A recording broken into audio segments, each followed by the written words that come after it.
We live. Let's hit this code right quick. What's down with y'all? What's down with it? What's up? What's up? Oh man, I'm bad. I know y'all was in it for three. I apologize. I'm a little late. Give me some grub. I'm here now. I'm gonna talk about the Saints taking this division title. Let's see. Let's go. Let me set my goal right quick.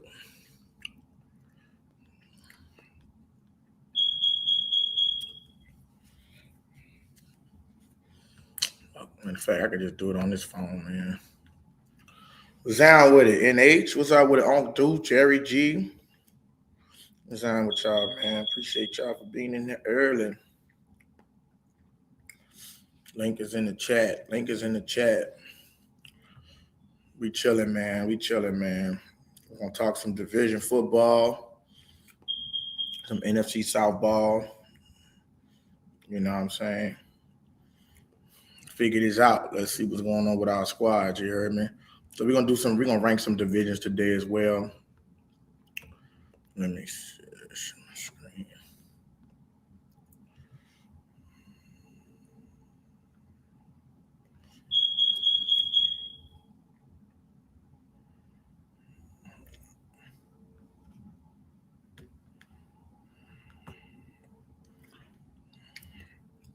A lot of people high on Baker Mayfield. I'm not.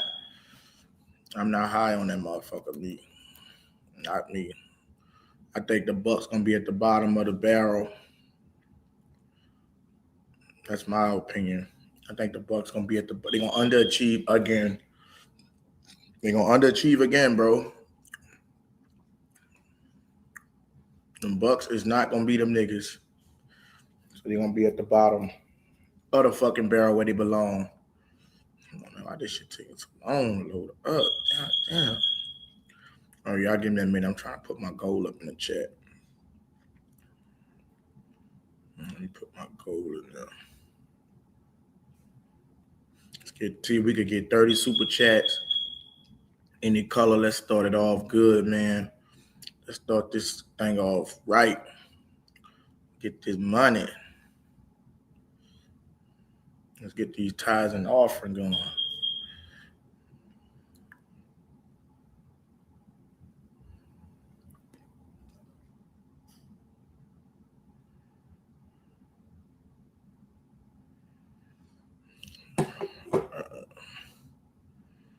All right. All right.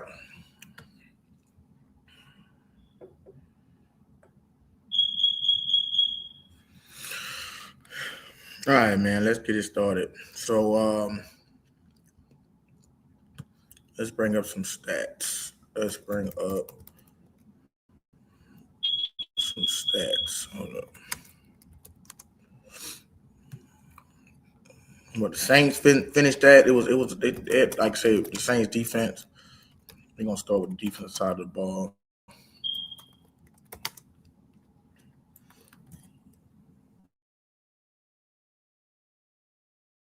And go to the rankings.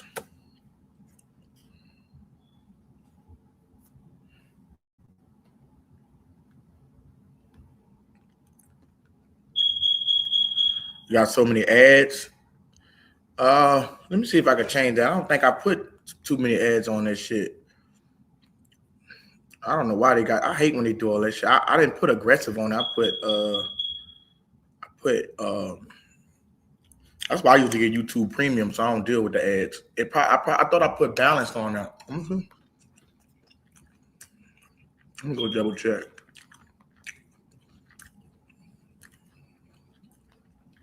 Let me go double check in there because that shit is ad.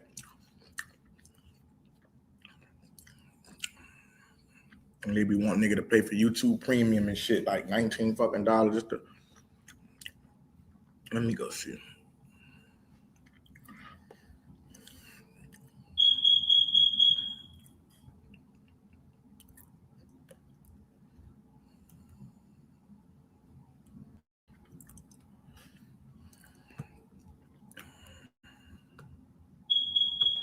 Man, the web's so fucking slow, bro. All right, I don't know. I say ESPN. How the fuck type in ESPN? These motherfuckers do what they want to do. Man, I don't know why this Wi-Fi acting so fucking slow, man.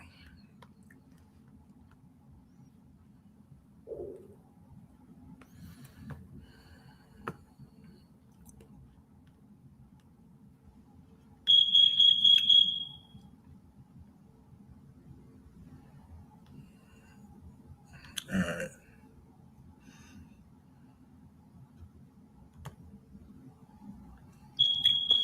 I'm supposed to be sharing this fucking page. Why is this shit still showing Google? Man, this shit going so slow today, man. Fuck. God damn. What's down with it, AMZ, man? Do they got a link in the chat? Yeah, they do. All right. What's down with it, brother? What's up, my boy? What's down with you, bro? None, chilling. Chilling. Do I look like I got a fucking delay, man? Is my shit up to date? This shit, they showing aggressive ads on your end too? Man, it's hot as fuck. I tell you that. I know. Is they showing a lot of ads on your end? It showed one. How about it? All right. Damn, this fucking internet. What the fuck going on with this But shit, internet, you bro? know what that mean though? Is it shit? They showing ads like that. You got to get some bread. Yeah. It usually be on. I got the ads. Like I got the option to put it on aggressive and balance. I put it on balance, so they won't show that shit too much. Cause that shit. I know before you went live, that it did hit me with like 3, 4 ads, but when I joined after you went live, it hit me with one of them. That shit. I gotta get YouTube. I go get YouTube Premium. They don't show no fucking ad. Shit, I don't be tripping. I be watching them just to get, I let them bitches play too. Sometimes they show the screen still on and they put the ad on the side. I'm actually got muted, but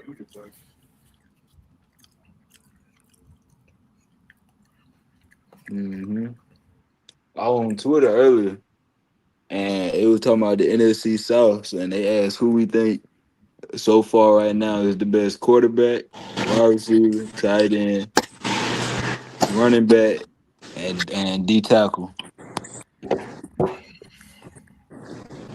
A lot yeah, of people was mixed on that, but the most Atlanta had the most players. They always had Bijan.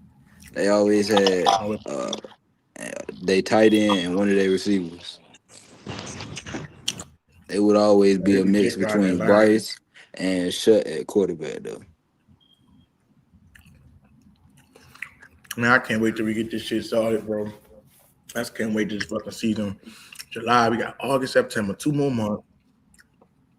Man, I can't wait to get this shit started, man. All this shit. People talking all this shit. I can't wait to get this shit started. NFL just be pissing me off as a whole because they just so like with that media shit. That's the only reason that they doing that shit with Tampa Bay, with the Brady shit. They want your boy to be the face. They tweaking so hard to make Baker the face. They Mm-hmm. not. They trying, bro, but they can't do it because he underperformed, bro, in big moments. That dude don't got that gene in him, bro. He don't have that clutch gene like RTP was talking about. He don't got that clutch gene when he get to the playoffs and shit. He don't have it in him, bro. That's why he throw bad picks at the end.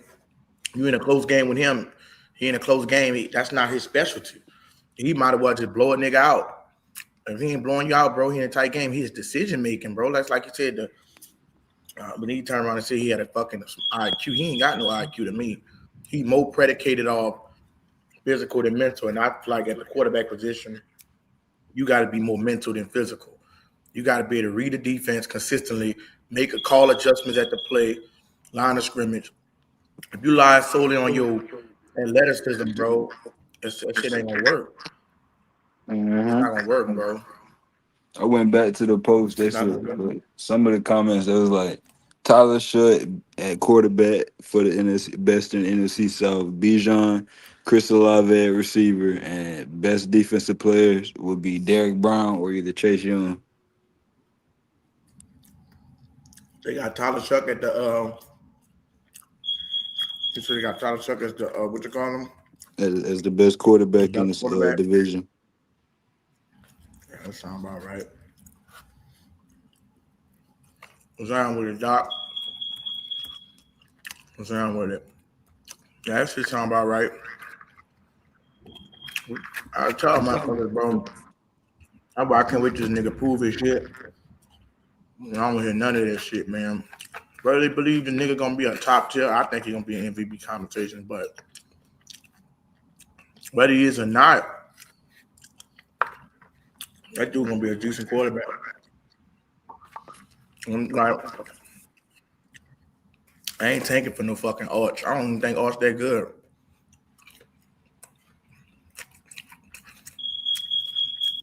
Aren't true, man. Yeah, him. He alright. That nigga need to work on a lot. If it weren't for his last name, he wouldn't be. He wouldn't be. What? I think they gonna cheat for Arch, man, and hold up now.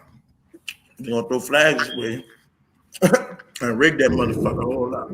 Like GR3 said, can I enter the rest of you in 2 Super Bowls? That motherfucker, he come 2 Super Bowls attached to his ass. Don't be no pay man and shit where you struggling to get them bitches. But some people just got the gene. I mean, shit, Eli had that shit. He was trash for the regular season, but get to the postseason, niggas know how to play under that pressure. That's what I want. I want a quarterback that knows how to play under that pressure. Kind of like Nick Foles when he came in.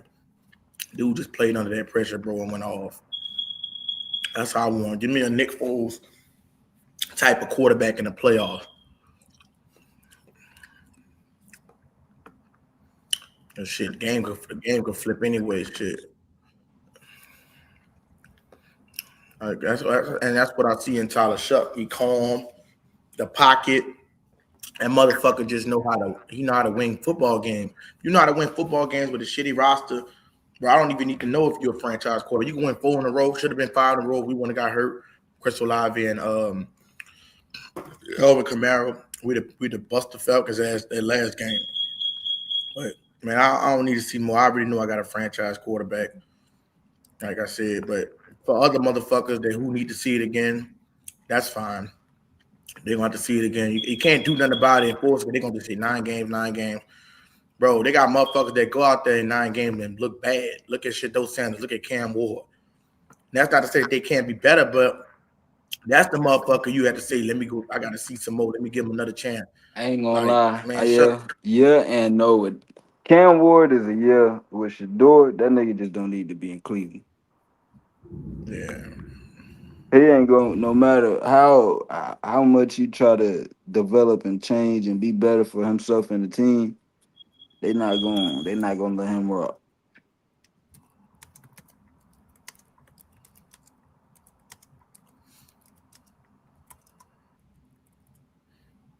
Yeah, they ain't gonna let that And nigga. shit, what's that boy They gonna name? let that Dylan nigga. Gabriel, but shit, he Yeah, won't shit. yeah. They got down. He was a waste of a pick, if you ask me.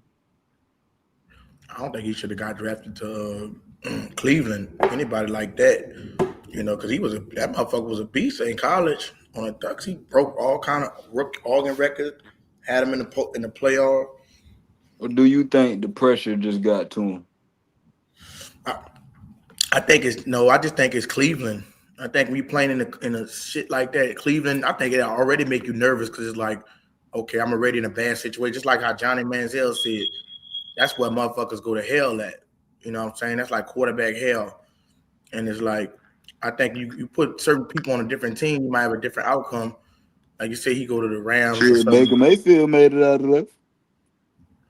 Yeah, he made it out of there, but I'm saying they got him out of there too. So I'm saying like Dylan Gabriel go to the Rams or somebody go somewhere like where you get a or the Niners somewhere where you get a semi start, it could be different.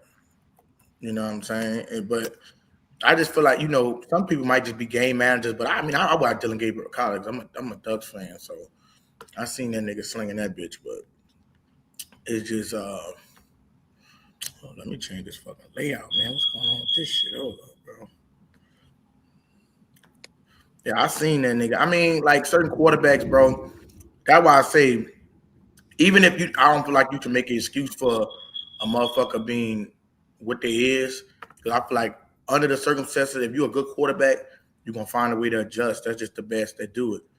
You know what I'm saying? Doing more with less type shit. But Mm-hmm. uh, even though I feel like that, I feel as though you still certain quarterbacks do need the weapons around. Like Sam Darnold, bro. He need that shit around him. You know what I'm saying? Certain quarterbacks need that shit around them. A lot of And quarterbacks need to get when they get to the pros, and I'm gonna say it, they need to get developed because college and high school they're not really developing them like they used to back in the day. We not only motherfuckers that's really getting developed will be receivers and DBs. They ain't even really spending time with running backs like that. D lineman, the O lineman, yeah, but then you got to be a freak of nature because if you ain't got the right body size or the right arm length or height and this and that, a lot of motherfuckers ain't gonna even count you. right. Yeah, they not, bro. They don't. That's why I say, but some people get thrown in the fire, and certain people don't. But like I said, it's like our situation with Spencer Rattler. I would even maybe if he had the weapons around him, dude could be nice. But the thing about difference between him and them is they was playing with the same amount of talent. Well, Spencer Rattler was playing with even more because he was playing with Kamara, Cooks, and Shaheed, which was better receivers than anything that we got on the team.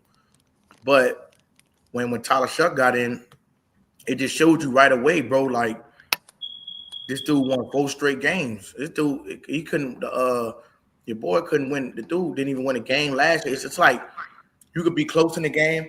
You know what I mean? Then your game manager got to kick in as far as knowing how to manage the game, knowing how to not turn the bitch over at the wrong moment, not to have a momentum ceiling fumble or interception. And Rattler just didn't know how to do that. Not that he was really a shitty quarterback, but he just didn't know how to do that, man. What's down with it? The right man to see you in a minute, brother. What's up? What up, my boy? What's happening?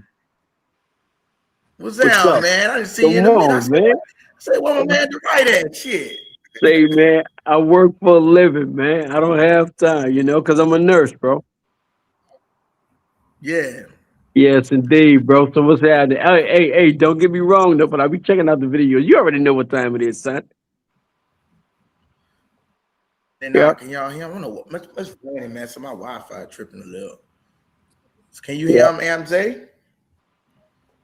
It's my What's up? Wi-Fi, man. My Wi-Fi. It's because it's raining out here. Yeah, bro. I can hear you, bro. Loud and clear, my man. Okay. Yeah. Now, what you were saying, brother?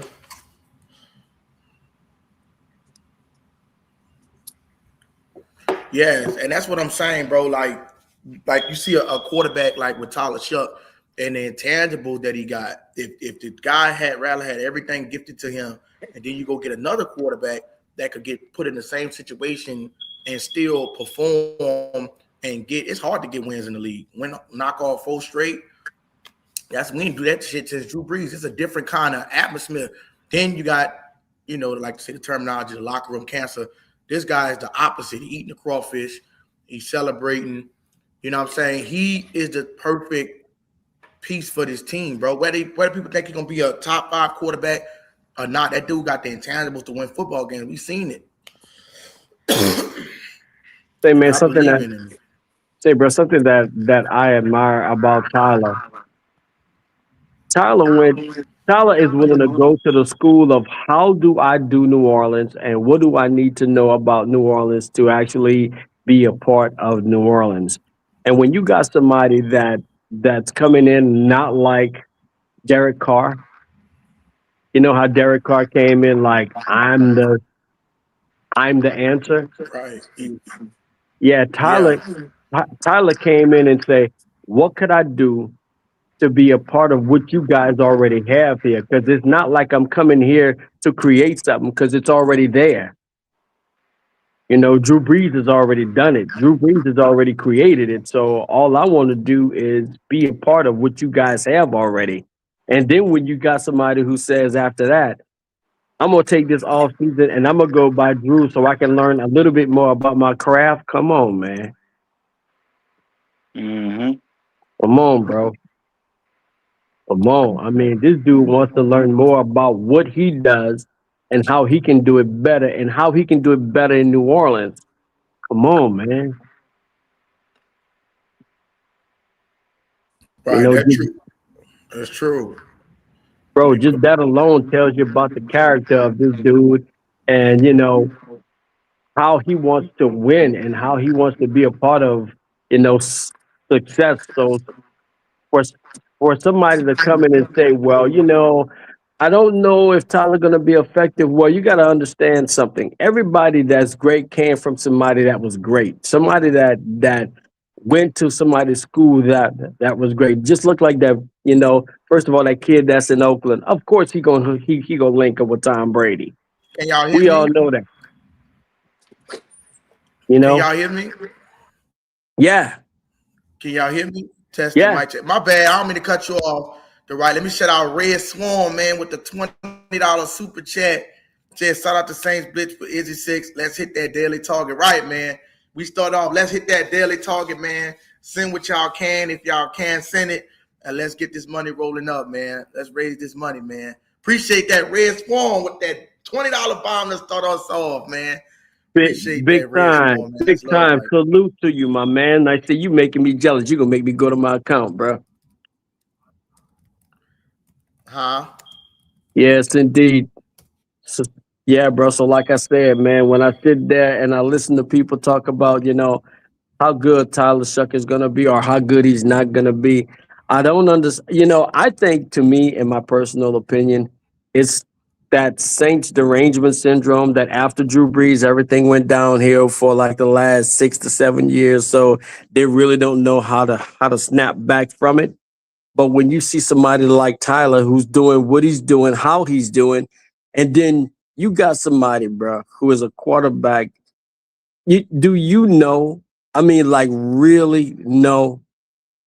If you look at the other three teams in the NFC South and you ask them, would you trade your quarterback for Tyler? Half of them will say, oh, hell yeah. Give us Tyler. You think Atlanta wouldn't take Tyler over the two problems they got? For real? Come on, bro.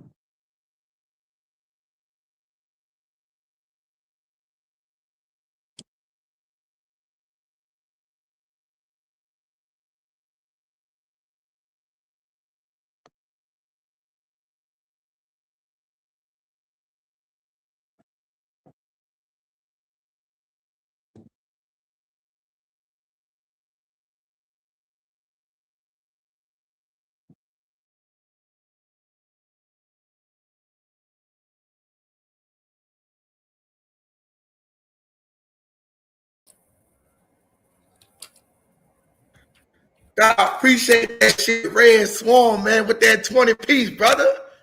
That Yes, sir. 20-piece chicken. You got it. You know that's up, man. Hey, You know that's what's love, up. man. Swarm, I appreciate that shit a lot, brother. That's a Yes, big sir. boost right Yes, there, sir. brother. I appreciate that shit. Yes, sir. I hear y'all having a kumbaya over Shuck. And is he from New Orleans, man? Yeah. I know he's from Louisiana, ain't he? Who, Shuck? I think he is from New Orleans. He from Arizona. Yeah, he from Arizona. I'm about to say, I ain't think he was from New Orleans. Oh, okay. Okay. What it do though, fellas? Y'all boys doing What's all right? happening with y'all, man? We chilling, man. We feeling good, man. What up, Red fellas? Swarm got me leaking with that 20. Fuck. Shit. Yes, sir. Yes, sir. Fresh, Yes, fresh sir. I off think the you clock. need some fried chicken and some hot sauce today. Oh, that's a 20-piece from Popeyes right there. Family meal. It's all love, man. Yep. Yeah, man. Man, my internet is so bad, y'all. So if y'all going in and out because it's raining, you know what I'm saying? I'm going to have to wait till this shit recover a little bit to start speaking. But I can't hear shit. It's going in and out, man. Up. Yo, so what's the Oh, he topic? from Texas? I thought he from Arizona.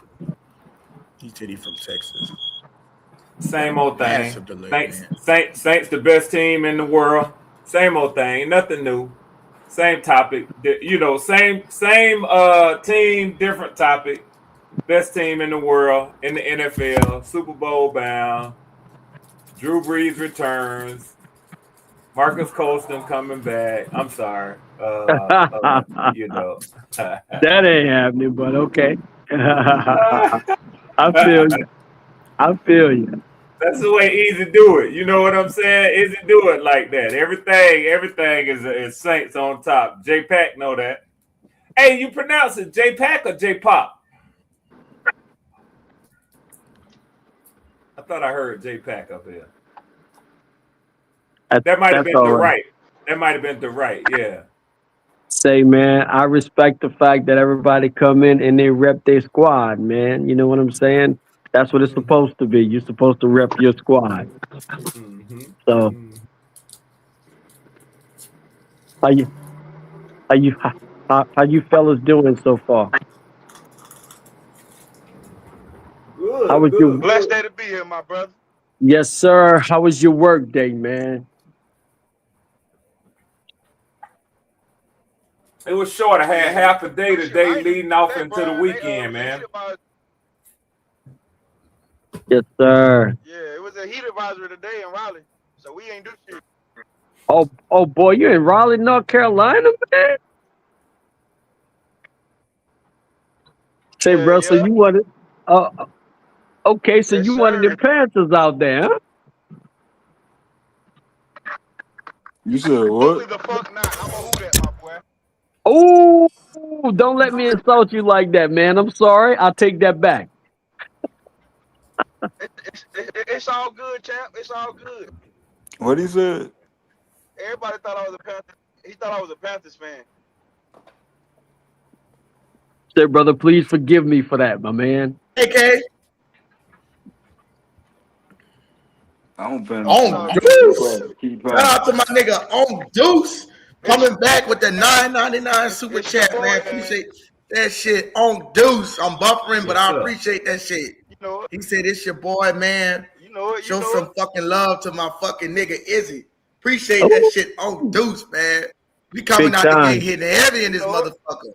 Salute, my boy. Appreciate that shit on Deuce, man. Head Yeah, we nod. You hitting heavy, Man, understand? dog. We salute. already at 30. You Let's keep it understand? Head going. Let's keep nod. this streak going. For Yeah, sure. yeah. Head Oh Shit, man, man. nod. Nigga, that that church 20 is bucks. like Let me go I ahead could and get the extra let me go biscuit ahead and the and get that fry 25. now. Let's work on the shake. Hey, we done Yeah. put him over the top. We done put him over the top, We We done done put put him him over over the Hello. the You top. feel top me? already. Oh, You feel me? right. Yes, sir. Yeah. Hey, Yeah. Let's let's get get it. that, Let's that get it rolling Popeye in, do a man. dash. Last day of the month. Yeah. For sure. Yeah. Head nod. It's the last day Head of the month, nod. y'all. Well, I ain't gonna say last day of Yeah. the month. July 1st. So they're gonna cut. It's when they cut it off, cut the check off. Let's make it decent. Yes, That's right. We sir. Appreciate need that to shit, start it man. out with a bang, man. Yeah. Okay, right, man. Yeah. Finish it out Appreciate with I a must have flurry. fucking hand grenade this appreciate it. morning. Appreciate it. Head nod. Hey, my man, DeWright, he sound a lot like J-Pack, don't he? What? A little bit. A lot of people sound a lot like everybody. That shit crazy, bro. Yeah, probably the microphones and whatnot, man. Oh, okay. Hey, man, I'm all the way in Orlando, Florida, by way of Hurricane Katrina, my boy. Okay, Damn, he do okay, sound like that nigga, bro. okay. The Fun That's City, crazy. Orlando. Yes, sir. Hey, guess what? I walk in Tampa and they don't like me. You heard? Okay. No, they don't. Yeah, represent They the Saints? say, Yes, bro, sir. they don't like My me shit because I walk going in there crazy. saying the same thing. Who that say? You heard? I might have to find a get some better internet. Yes, Yep, sir. I bring it. I bring it. And guess what? I ain't scared of it. Head nod. Sure Damn, enough. it sound like he in a torrential storm. That's thunder? Shit. I know, bro. And the thing about it is, it done kicked him out like 2 or 3 times. Yeah, he buffering now. Wow. Yeah, man. I wish y'all had a blessed day, bro. I wish y'all have a good one, man. And guess what? Enjoy the 4th. Be safe, fellas. Yeah, same to you, right? Same Uh, to you. Yeah, we shut our office down early today so that people could get ahead of the traffic leaving the FIFA game. with Right. the Congo in England. So Oh wow. Okay. yeah, the traffic is a beast, man. When them games are in town, man. Say, man, I'm just hoping everything stay quiet because I'm a nurse and I don't need them to call me in because of some craziness, bro. I know that's right, brother. I know Yeah. that's right. So y'all just stay safe, bro. Of Yes, course, sir. you, Same to of you. course, you know it's who that love, man. Boy, look, I'm so excited, bro. I'm so excited. Look, it's been a minute since I've been this excited about the who that. You heard? For real, man. It's been a minute, son. I'm So like, what's the major thing? And of course we know that teams go as their quarterback play goes. exactly. But aside from Shuck, understandably so for Saints fans, what else would you say is the main reason for your excitement, right? To be honest with you, this has been the first time in like 7 years that I actually see um, a head coach that actually understands the concept of what it is to win a game, bro. And when I say that, I know he's a new guy. I know he doesn't have the pedigree, but the thing, the moves that he's making indicate to me that he's not like trying stuff. Do you remember when Sean Payton got into his latter years of the Saints? To me, it got to the point like it seems like he was trying stuff. It's like, okay, well, I'm gonna get this guy here, but I'm gonna move him in this position. I'm gonna get this guy here, and I'm gonna move him in this position. I'm gonna get this guy here, but I'm gonna try him in this position. And we either hit or we missed. And when we did miss, it really hurt the team. Well, when you look at Kellen, I'm gonna get a guard. Why? He's gonna play guard. I'm gonna get a running back. He's gonna play running back. I'm gonna get a receiver, and I want him to play receiver. So the thing that's exciting to me is he's the pieces that he's getting is in the areas that we're lacking. And so I'm excited to see just, foundationally and just from a fundamental concept, bro, this dude is doing things that we haven't seen in a long time where we just have fundamental football. Just play fundamental Yeah. football. You know what I'm saying? I just want to see fundamental football. If you know that you're going to get 3 tight ends and you go run the ball down their damn throat, run the ball down their damn throat. I'm excited to see that, bro. Right, You gonna bring man. in 3 tight ends, you gonna bring ATN because you want to hit him with a full package, and then you want to come back and throw 5 receivers at him, and then come back and run a hurry up offense, and then come back and run 4 tight ends, bro. I'm excited to see that. Think about it like this: when you're in a situation and it comes down to the third or fourth quarter and you up. And you put them 3 tight ends on the field, and them defensive linemen are huffing and puffing, and you go 5 wide, and now they gotta run behind people, and they gotta chase people, and them linebackers gotta chase people, and then you put another receiving core on the field, and you switch it back to a 12 personnel to 13 personnel. Bro, that gets exhausting when it comes to that fourth quarter.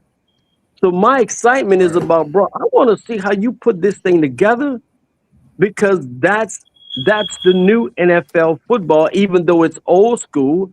That's the new NFL football. That's how who they your team? Huh? Who your team? I know you're not asking me that question. I don't mean no disrespect, my brother. I You're ain't Saints on my fan. phone, bro. So Say, bro, I watch. ain't know, bro. I Oh, wasn't at my oh, phone game. all right, hold on, my man. Do you see the hat? I got you. I That got Yeah, cap. you. I okay. was gonna say, I put got that you, cap. Chad. Man, who that? My bad. My bad. Players It's all right. It's all right. Look, man, look.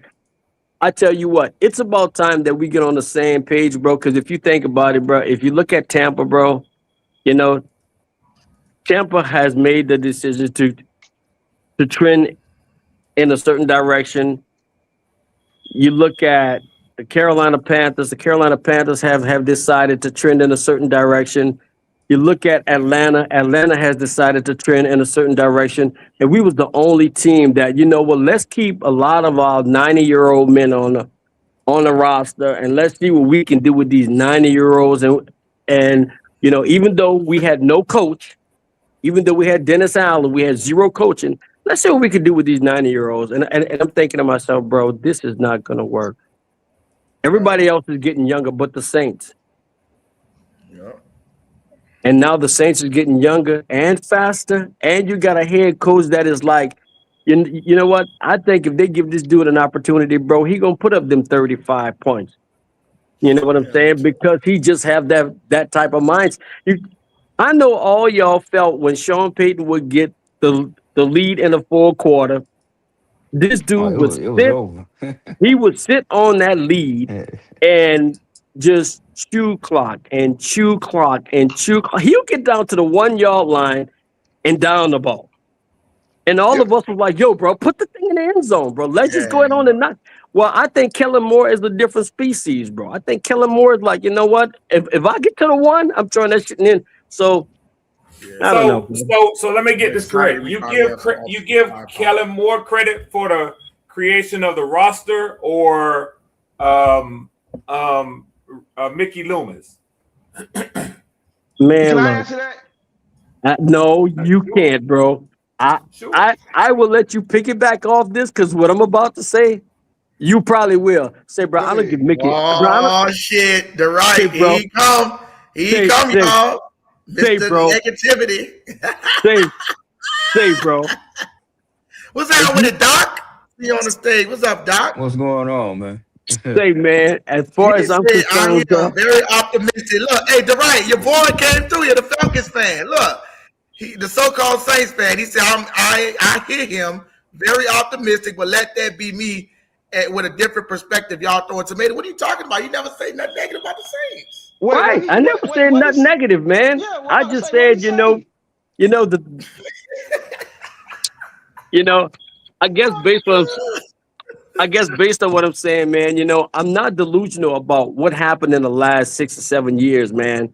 And what we needed was what we got. And how I feel about Mickey Loomis, I think the thing with Mickey Loomis has really nothing to do with Mickey Loomis. I think it has everything to do with Gail, to be honest with you, because, if it was up to Mickey, we'll still have Dennis, to be real with you. I think we'll still have Dennis. I think we'll still have that problem child. However, in my opinion, in my humble opinion, bro, I don't think, I think it's Kellen, bro. I think it's Kellen saying, look, if you want to sell these tickets, and let's be real, that's what it's all about. It's all about that dime. It's all about making that money. If you want to sell these tickets, then we got to put a product on there that these people are going to be excited about. Right. And you know what? Us as New Orleans fans have already showed them, look, if you put this bullshit on the field, we ain't coming. So you Deuce? Huh? You agree with him that the roster construction is pretty much Kellen Moore's idea? I'm gonna say that, bro. 100%.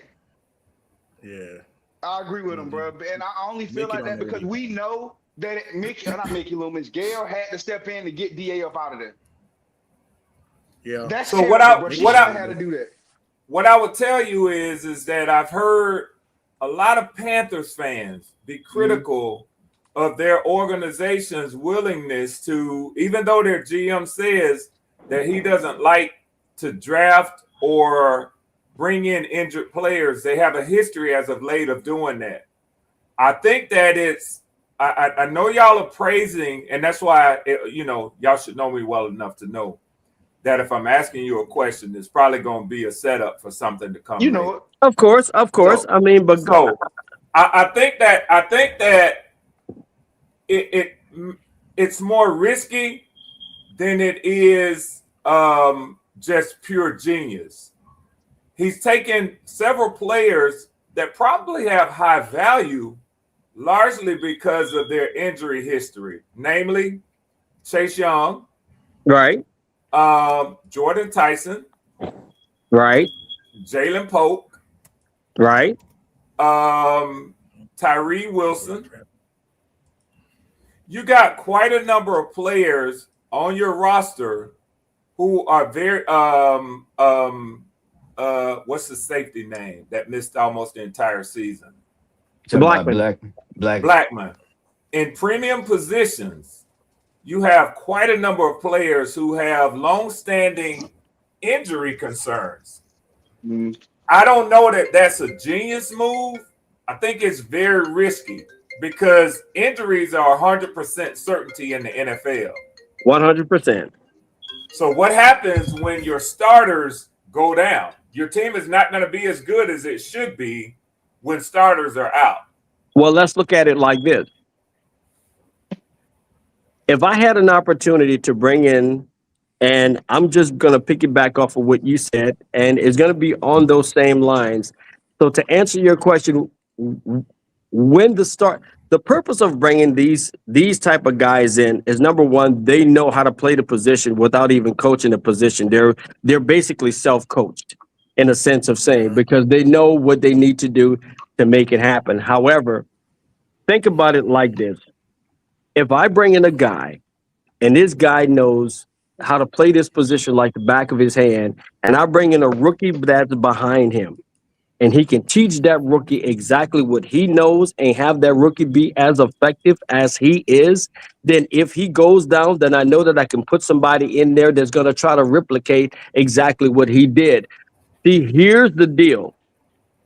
I understand that Chase Young, think about it from a Chase Young perspective, but I put somebody behind Chase Young, and this kid has the ability of a Chase Young, not the knowledge of a Chase Young, but the ability of a Chase Young, but he gets under Chase Young tutelage.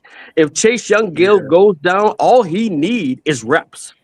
But it's not the players. It's not the player's job or job title. Shit. It's not Wait, the player's job title. I don't mean to cut you off. Oh, go ahead, bro. No, I don't mean to cut you off. I just got to cue this fucking music. Oh, you good? Oh, shit. All right. He came back. And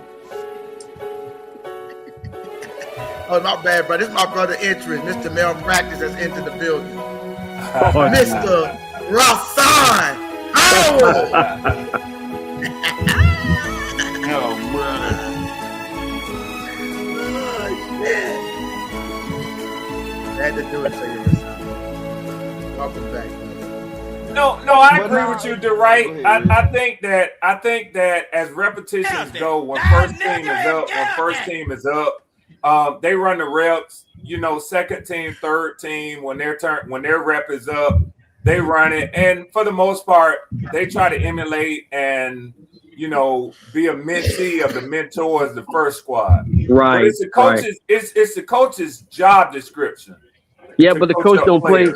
Yeah, but the coach don't play on the field though. And the thing about it is, well, hold on. We go a little bit too far with that sometimes because not every player is a good mentor in the sense that he pulls players behind him aside and says, "This is how you do that." Not every player, and you played on those teams. Not every player gets in the weight room and shows a young player, "Hey, you ain't stretching enough before you lift. You ain't doing this." That's why they have trainers.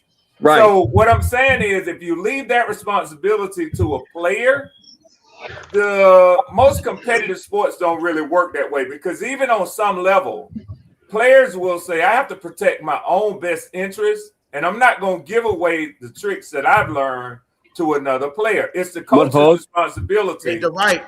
All right, now. Hey, real quick, right. Let me read this question right quick. I got a few questions. Yes, sir. Jackson said, Sean Payton has a certain way of drafting. I see it carry over to Denver. Dennis Allen sucked at drafting, and now with Kellen, drafting totally changed. And I agree. Then you got Rashawn Powell. Let him rock out. I already said 7 and 10. All right. Can I say this? Let me agree to disagree with you. And the reason why I say let me agree to disagree with you is because 9 times out of 10, when a rookie comes into the NFL league, the first thing he does is look at what's been there before him. Because he have no idea or no clue what is before him, even though it's not the responsibility of the more mature player. Yeah. But when you hear the players talk about the players that are before them, the first thing they do is they tip a hat. They learn the way things are done in the organization. And they learn from their peers that is starting in front of them. So to answer your question and to answer this question logically, because I don't want to just sound like I'm doing it just because I'm a Who Dat fan. I want to answer it logically. Mm-hmm. when it comes to someone like you said, all of these guys that you have named, Mhm. we have been bit by that bug previously, previous years, because we have put people in those positions, and due to the fact that they weren't able to get on the field, like you know, let's see, who was the rookie that we drafted, the defensive end who never had an opportunity to play, and when he did play, he only played like a game, and then he was gone again. His name will come to me. Foskey. Yeah, yes, him, and Trash. also who was the other one who's in Minnesota right now? The Defensive one end. that Peyton y'all, the Turner. one that y'all traded the first round pick for. Right, Talking about Davenport. right, right. Yeah, I Davenport. couldn't even remember his name. He was so Long me neither. Right, I history. said Peyton right. Turner. Due to the fact that we had him come in and had him come in as potentially a starter, putting him he I don't think he ever had anybody to actually take him under the tutelage and let him sit a year and watch the game. Even though he had Cam Jordan on the other side. I say that to say when you got starters, and the starters, even though they are critical, they are very, man, they are so important and they're so valuable because they teach these guys how to be pros, and they teach them how to look at the game from their perspective.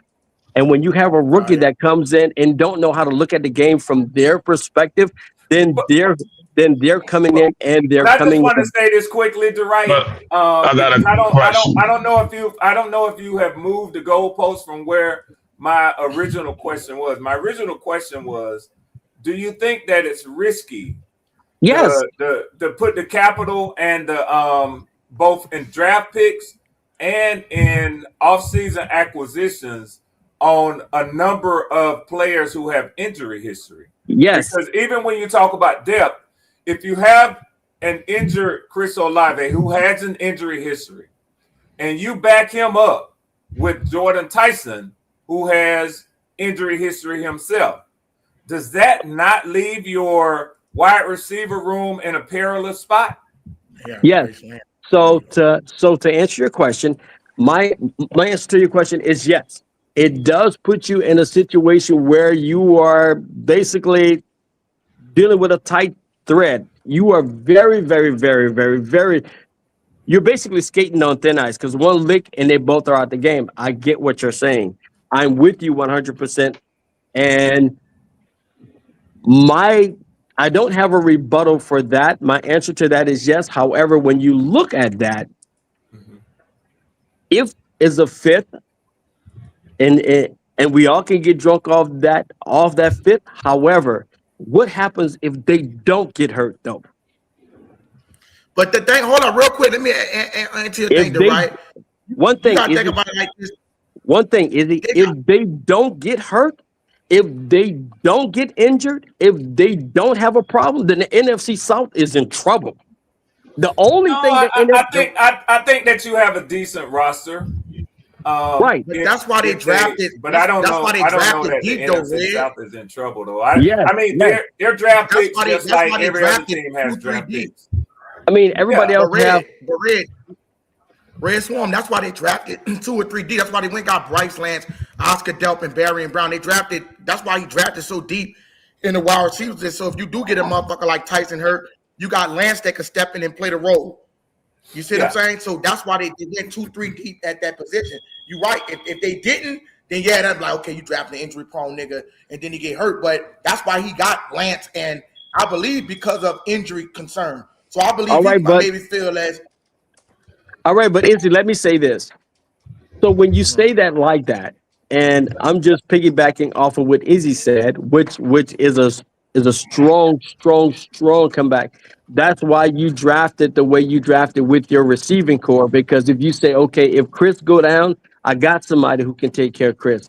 If right, Tyson go down, I got another receiver that I can put in Tyson's spot. That's why you go right. 5 and 6 deep with what you have versus the plumbers, like Izzy said, in his short, the plumbers and the other guy. That's why you go with guys that still have that skill set to play that position. Why? Is because when you lose that person, you still have somewhat effective. And dude, last year we were playing with receivers that we was holding a sign outside say anybody want to play receiver, come play receiver. It was just that bad. Right. I mean, it was just that bad, bro. But how did they get to that point, sir? Ooh, man, you know what? I can't. I mean, to be fair, I can't answer that, bro. I mean, like I can really, tell you traded Shaheed, you let right, Cooks walk. Your wide receiver one was depleted the minute they went to the front office right. doing the trade deadline. I And respect Panic left bench Rattler, put in Chuck, roll the dice and see how it go. We was already out of playoff contention then. right. So we had receivers. They just practically downgraded for draft picks, and they actually the tempo of the game. They wasn't playing complimentary football on the first half of the season. Second half of the season, they slowed the tempo down to make Tyler Chuck more comfortable with the reads. He's still developing.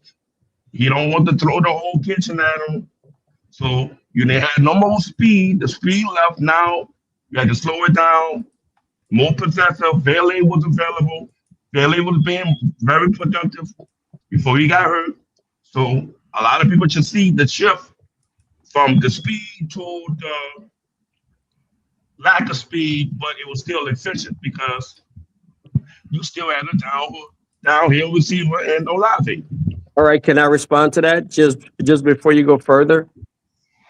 I watched the Seattle Seahawks games after we traded Rashid Shaheed because I wanted to see how effective Rashid Shaheed would be in a Seattle Seahawks uniform. And in my opinion, outside of the special team, and I'm going to say it again, outside of the special team, I was very disappointed. The reason being is because they did not use Rashid Shaheed the way I felt that he was, because I thought he was going to be on the field and I thought he was going to be Mr. Effective. Indeed. But they did not use him in that manner. And the disappointing part of that was I thought he would be, let me finish. When I watched him play last year in that Seattle Seahawks uniform, and I look at his yards per catch, it is disappointing because I'm like, this guy has the speed. He can take the top off. And they ran the same offense that we ran when we played against Dallas.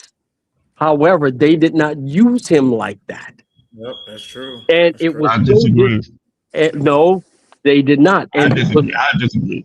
No. I mean, I can understand that you disagree, but those other two receivers and those other three receivers that they had before him, those boys got all the catches. And Rashid Shaheed was an afterthought unless it was a kickoff or a punt.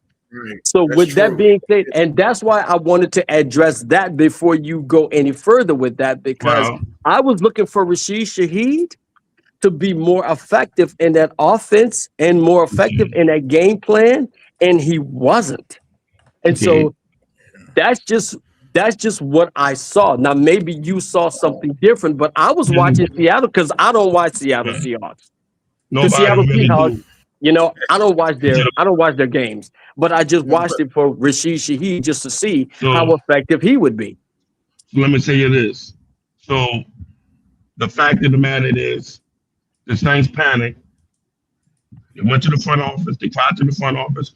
Well, we got to dumb down our offense because in the future we're going to bring in the college to see what he's working with. So he went down to Seattle. Okay. And how many touchdowns did he catch? I'm trying to get. I didn't cut you off, bro. So look, okay. He went into Seattle. He had Clint Kubiak, the previous offensive coordinator from the Saints. With Dennis Allen.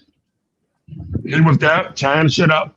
But this is what you have to understand. When players make that type of adjustment to another team, and again, I looked at that and I saw the same thing. Then I had to put it in perspective that, okay, You leaving from one high velocity type of offense, you going to a more structured offense that's more geared to balance with the running backs, and you got JSN. So all the targets was going to JSN. Right. And granted, they did took some shots downfield with Ricky Shaheed, Shaheed. but it didn't connect because Sam Darnold either overthrow him or undercut him.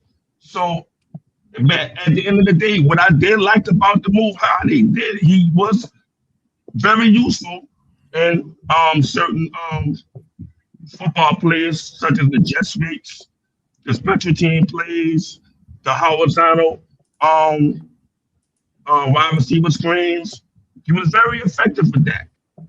But till the end, like I said, he was a very, very integral part in that team winning a Super Bowl despite the numbers. He played and he hustled and he balled out despite the numbers. And I'm saying, like, everything player, I told everybody, we missed that kind of player. We missed that. So I guess we can say the same thing. As far as a receiver to be effective as a receiver, not as a special team person, but as a receiver, he basically contribute to them, like he almost in a sense of saying, and understand what I'm saying. I'm just trying to get on. I'm just trying to make sure I understand that we're on the same page. The reason why we got rid of him is because of the fact that if it wasn't a deep shot, if it wasn't our end around, if it wasn't a screenplay, then he was not an effective receiver for us because of the fact he was Chris Olave, he was Brandon Cooks. They all basically carried the same stature if he wasn't a deep threat. So with that being said, is they had a 5 to 10 yards receiver. They had a 15 to 20-yard receiver. Rashid Shaheed is a 30, 40, 50-yard type receiver, but he wasn't working here because we had 3 receivers that did the same thing. So with we that didn't have the quarterback. We didn't have the quarterback. Right. Because we had Rattler, and I understand what you're saying, and 100%, I'm agreeing with you. I'm 100% agreeing with you. It's just that the only thing that I don't agree with is that he was effective, and when we made the decision to trade him, is because of the fact that he wasn't effective in Kellen Moore's system, and Oh when my he got God. and when he got out there to Seattle Seahawks, they basically used him the exact same way that we hoped that we would use him in the round and in the deep game and in the kickoff return. But what we have now, the receivers that we have now, all of them can be possession. All of them can be, inside the 5, inside the 10, outside the 20, outside the 30. All the receivers can do that. And Kellen Moore's system is designed for everybody to play every type of position. But Rashid Shaheed is not that guy. I mean, he's 6 foot, 170 pounds. No one's saying he's that guy. I'm just clearly lining up to you that the team did that to dumb down the offense. It was too fast. So they did that move to supplement the implementation of Tyler Chapter coming now. Kelly Moore offense is too high pace. It's like a fast break offense. I agree. He no huddles a lot. Right. He leaves a lot of time left on the play clock before running his play. So you know, like on a regular huddle, before you get to the line of scrimmage, right, and you call your set. Oh, dude, he runs a lot of no huddle. Right, he runs a lot of no huddle. Most coaches, like conservative coaches, but they will bleed the clock. They will let the clock go down to 5 seconds or less. He don't do that. He let it get down to 15 to 20, then he want to start moving the ball around. Well, all of that, the time of possessions, the, it just so many things I see structurally that, to me, when I look at how he run his offense and how he stress tested the defense, which is why I gave a highly compliment to Brandon Staley. Nobody was talking about Brandon Staley last year. Everybody was talking about the offense. Brandon Staley actually, and his defense, his scheme, it clicked. They understood it. No, they didn't have no all pro players on defense, but it was like a unit, like they band together. You know what I'm saying? Like a bend, don't break defense. I agree. They had a lot of goal line stands. I agree. They had a lot of time when they took the field and gave the ball back to the offense. See, we started seeing that at the tail end of the season. Right. But still, hardly anybody gave it up to the defense. So this year, with the new additions, and I don't know if you actually heard me before on this program, but I have actually said like this team was much weaker than it was last year. So even though last year I gave the team 5 and to win 5 games based on its rookie season, I gave them another leg up. I said, okay, I won the 6 game. I could have won 6. I won the 7. Right. And based on that, it's cautious optimism. I'm not all in. The only way I would be all in, they had to fix their cap situation. They had to clearly get rid of this dead money situation. They have to come off the books. Again, y'all keep saying that, and I highly disagree. So they have to get all that line up. They had to also build a football team from the trenches. I didn't agree with the order for giving him weapons to an unproven quarterback. So when you do that, you negate and you forget about other negating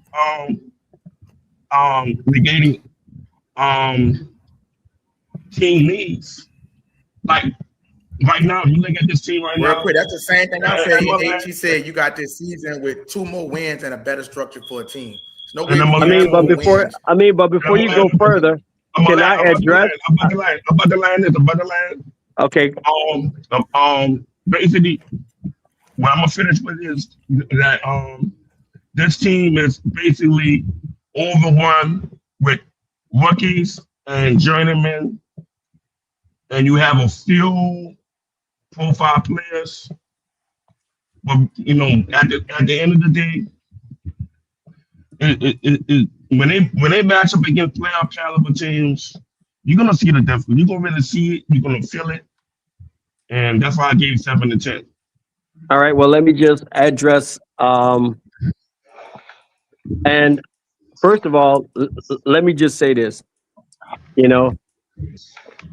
I've heard you many a times, and I respect where you come from. So let me just say that, man. I respect where you come from, and I know you, like me, old school football is old school football. And when it comes to the grind and the pounding and making sure that you are doing what you have to do to win this game, sometimes it can't be high power all the time, because some defenses are just that stout that they're not going to give you the 300 and 400 passing yards to the point where you got to put it on the ground.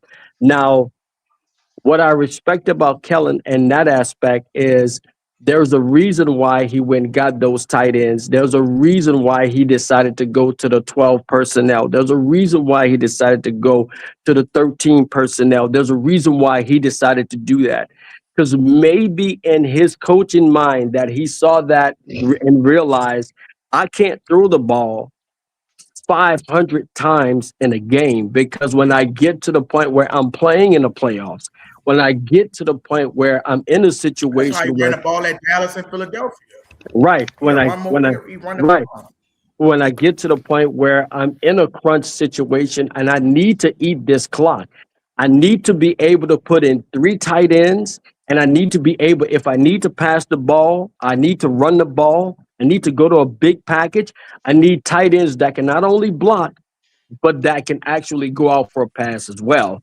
So, with that being said, just thinking from an optimistic standpoint, I respect what you're saying and I understand what you're saying. And so, I don't want to take that light. I just want to say that there's a reason why he did what he did. And this is only my assumption. I'm assuming that the reason why he brought those tight ends and he drafted that guy Delp to come in as a blocker as well as a pass catcher is because of the fact that he has realized that, say, man, you know what? At some point when it comes to those critical games, when it comes to those wire games, I need to be able to eat this clock because last time when I should have called the timeout last year, I didn't. Last year, when I should have called them times out and I should have ate that clock, I didn't. And it cost me. It cost me in the Rattlers game. Why? Because in those games, I lost maybe by 2 points, 3 points. But if I would have ate that clock, drove down the line and kicked that field goal, I would have won that game. So, in the process of you saying what you're saying, I'm thinking to myself, Kellen Moore is not a dumb dude. And at some point, he has to realize also that, you know what? Just like in the Super Bowl when he played against Kansas City shut the run down altogether. But he opened up he opened up the pass. So I'm quite sure he knows vice versa. Let's bring these tight ends in because at some point, I got to eat this clock. I got to run this ball. I got to pound this thing. And the thing about it is, I need to bring in HEN. I need to bring in Alvin. I need to bring in, those two other boys. Why? I gotta win this game on the ground. So I'm just saying to land my plane, just a different perspective. No, I'm gonna cut you off. I'm saying is he don't believe that we should have brought in ETN. So that's why I'm kind of confused with him because if you say we shouldn't bring in ETN, first of all, running back don't even count that much for eat up the most of your books. Running back don't even get paid that much. So what I'm saying is Derek Carr, everything coming off the books next year for Derek Carr and everybody else. Why if the Saints was ranked 28 in run defense, why wouldn't we bring in a running back like Travis Etienne to set up the pass, to set up the play action, to set up the RPO? That sets that stuff up. And to say that you don't want Travis Etienne, you'd rather us go through a full rebuild, bro, we're not in no full rebuild mode. We still got good quality players on this team where we could compete with championship. Saying nobody thought New England was gonna go to the damn championship after finishing 3-14, and they flipped their record. Why? They got another coach. They got a few pieces. They went got Stephon Diggs. They went got a couple pieces and made some tweaks, and they went to the Super Bowl. So I just feel like you think this team is so far off, and they not. Whether they win a Super Bowl this year or not, that's irrelevant. We're gonna go to the playoffs and we're gonna bust some ass. It's like I feel like. I don't see how you can be that critical on the team. Bro, go ahead. Do you know the last time we seen us the Saints? Yeah, go ahead, bro. Did you see Jacksonville's offense last year? I seen it with ETN in it, explosive runs. Jacksonville ran high power, and then they would shut down that thing and go to a 12 personnel, a 13 personnel. Jacksonville threw everything. Jacksonville had no one-style offense. Jacksonville would come there and have 4 tight ends on the field. Jacksonville would run a big package, and then the next play got 5 wide receivers out there. Right. When Kellen Moore saw that and he looked at HEN and said, this is what he's used to. He's used to running behind this. Why would I not bring in a guy that is capable of running behind a 12 personnel, 13 personnel offense? And then if I decide to go 4 wides, he can run behind that also because he has the ability to do it. See, I'm not talking football based on my feelings. I'm talking football based on what I saw HEN do. Dude, I saw HEN run behind a 12, 13 personnel where there was a big package. Then I saw this dude catch the ball from the backfield. So I'm not talking just because of the fact that I feel to believe. No, I'm talking, dude, this is what I saw. And why would I put him in a situation that he's not comfortable with, why would I try to make him be Saquon Barkley? So my question to you with that would I'm not be, trying to recreate Saquon Barkley. He's not Saquon Barkley, but I saw what he ran behind. Let me get him these tight ends. who has the better O-line? Him and Who has the Saquon better Barkley was O-line? the same last year without Kellen Moore. Who has the better O-line? We don't know. It's a new year, remember? We do know. We don't know. It's a new year, remember? We all starting at 0, so we don't know. Well, I put it like this. I saw a video clip. You remember this player named Chad Martin used to play for USC back in the day? But we don't know. Well, It's a new year. You can't convince me of last year. I can't go by last year. I mean, that's what you stood on. I can't go by last year. You've always said, why go back to last year? I can't go by last year. It's 0-0. He just literally did compare the New England Patriots success. He just literally did that. And we all doing that. We all doing that. Whenever we show the numbers, we showing last year's success. All right, so to answer your question clearly, I don't know. We don't know what's going to happen. But right, so I don't know who has the best O-line. You're asking me a question. I don't know. I don't know who has the best O-line. What I'm trying to say is, and what Izzy was alluding to when I was saying that we didn't need an H9, and I'm saying to myself, okay, you paying high premium money, you ain't H9. When we already had a running back, and we got running backs, we drafted running backs. The only thing that was going on, the only thing that's been happening is the injuries. We had injuries. Hold on, real quick, I'm gonna cut you off. If you say they went pay ETN 20 million, 17 to 20 million, then I'm with you. I'm trying to line it up with what he was talking about. Right.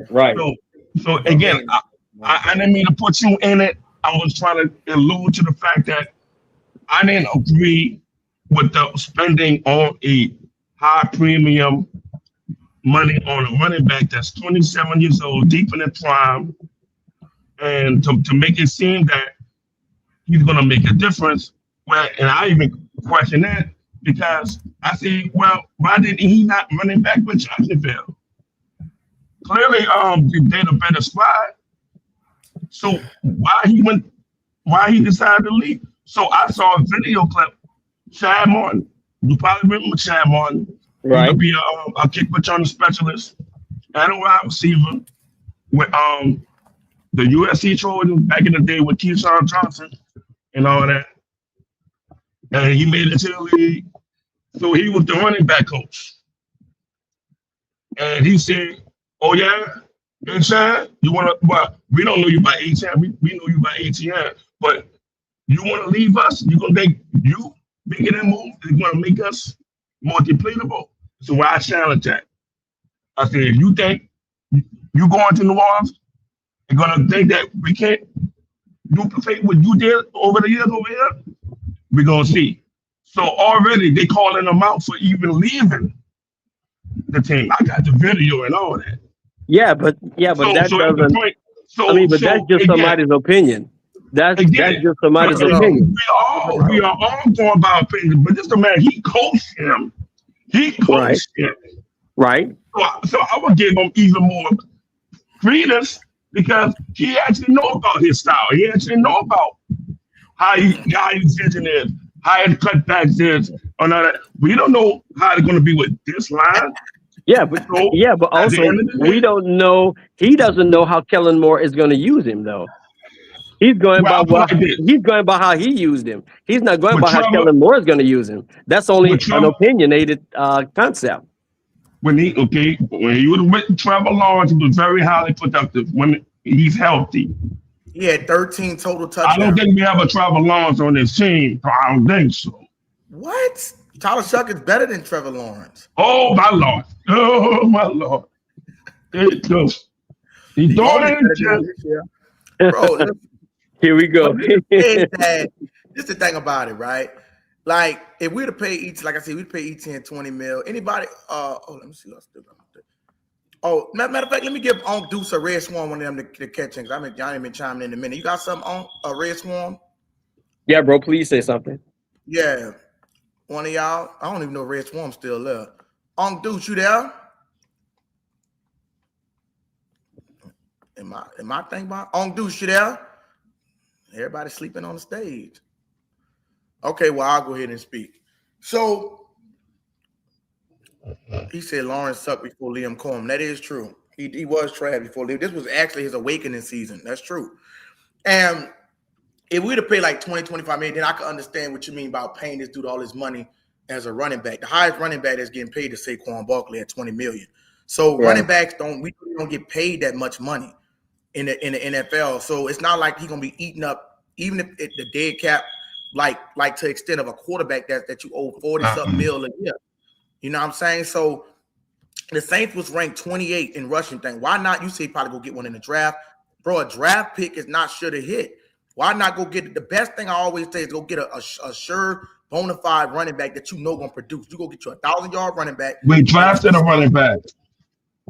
Hold up, that was responsible for 13 touchdowns. Do you realize that the Saints combined, all their running backs had only 20 plays of 10+ explosive yards?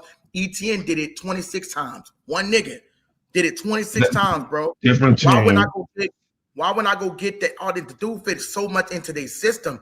The reason that Alvin Kamara looked at was because he's not an inside zone running back. He's an outside zone running back.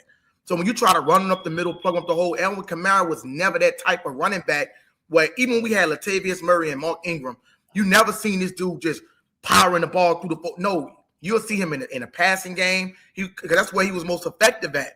Then he'll come in sometime, maybe bust a run here and there. But like all Alvin Kamara plays, it was long-ass screen passes from Drew Brees. In that Green Bay game and that Tampa game, like 60-yard screen passes.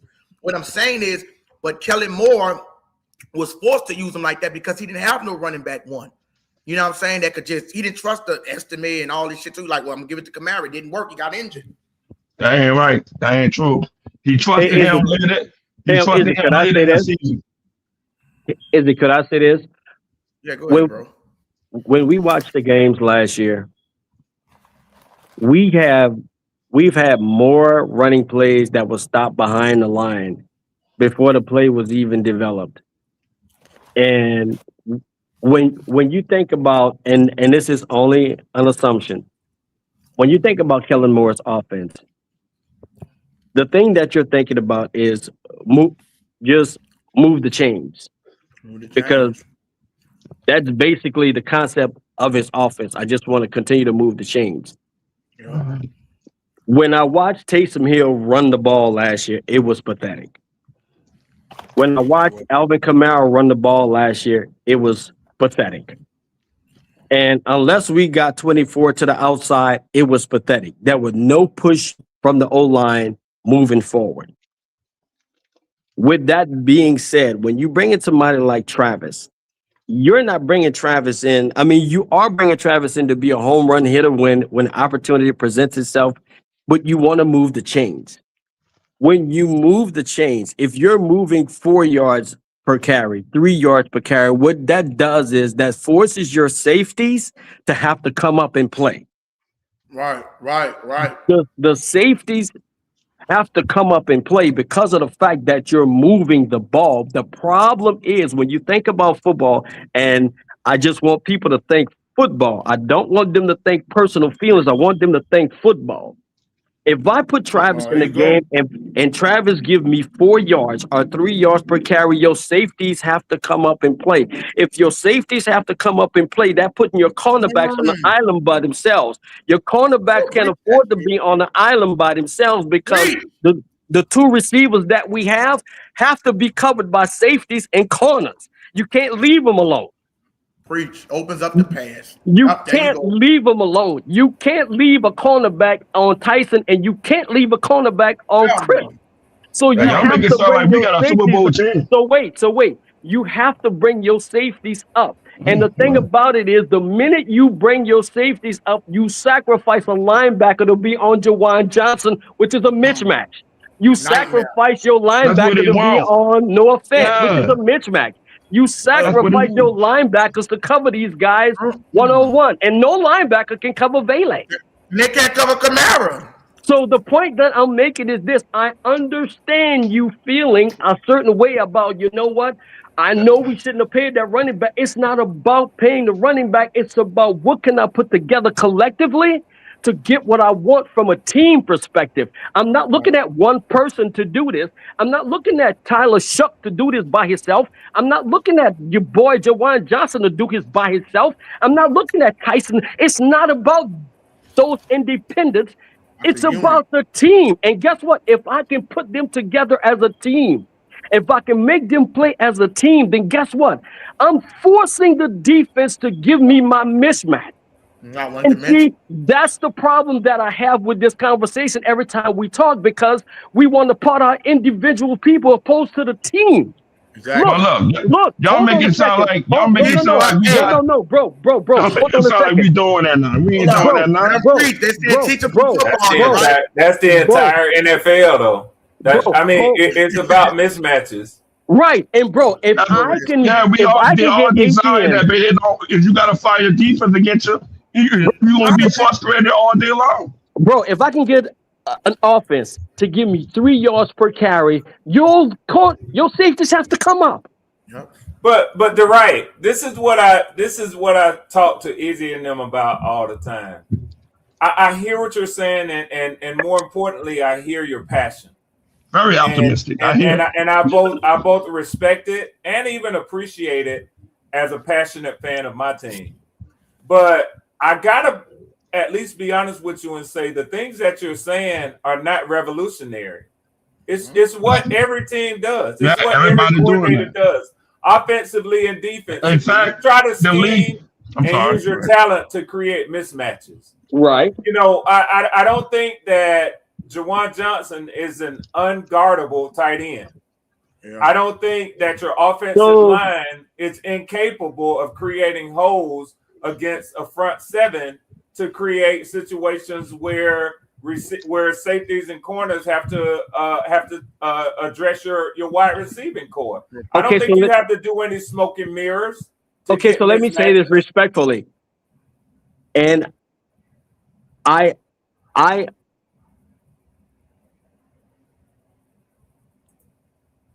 Did you freeze? Yeah, he froze. He'll be back. No, so I was gonna say this. Real quick, the NFL. So hold on, real quick. Let me just ask Rick on something, right? So sound like what you're saying is it should be like common sense as far as to know how to do this and line up stuff and all that. So what I'm saying is us bringing it like. And Izzy, I don't think common sense. I think common sense is a bad word. One of the things that I do is I pay respect to professionals for doing professional things. You see, I don't take lightly that an NFL coordinator is somebody who specializes. They're not just a high school coach. They're not just a college coach.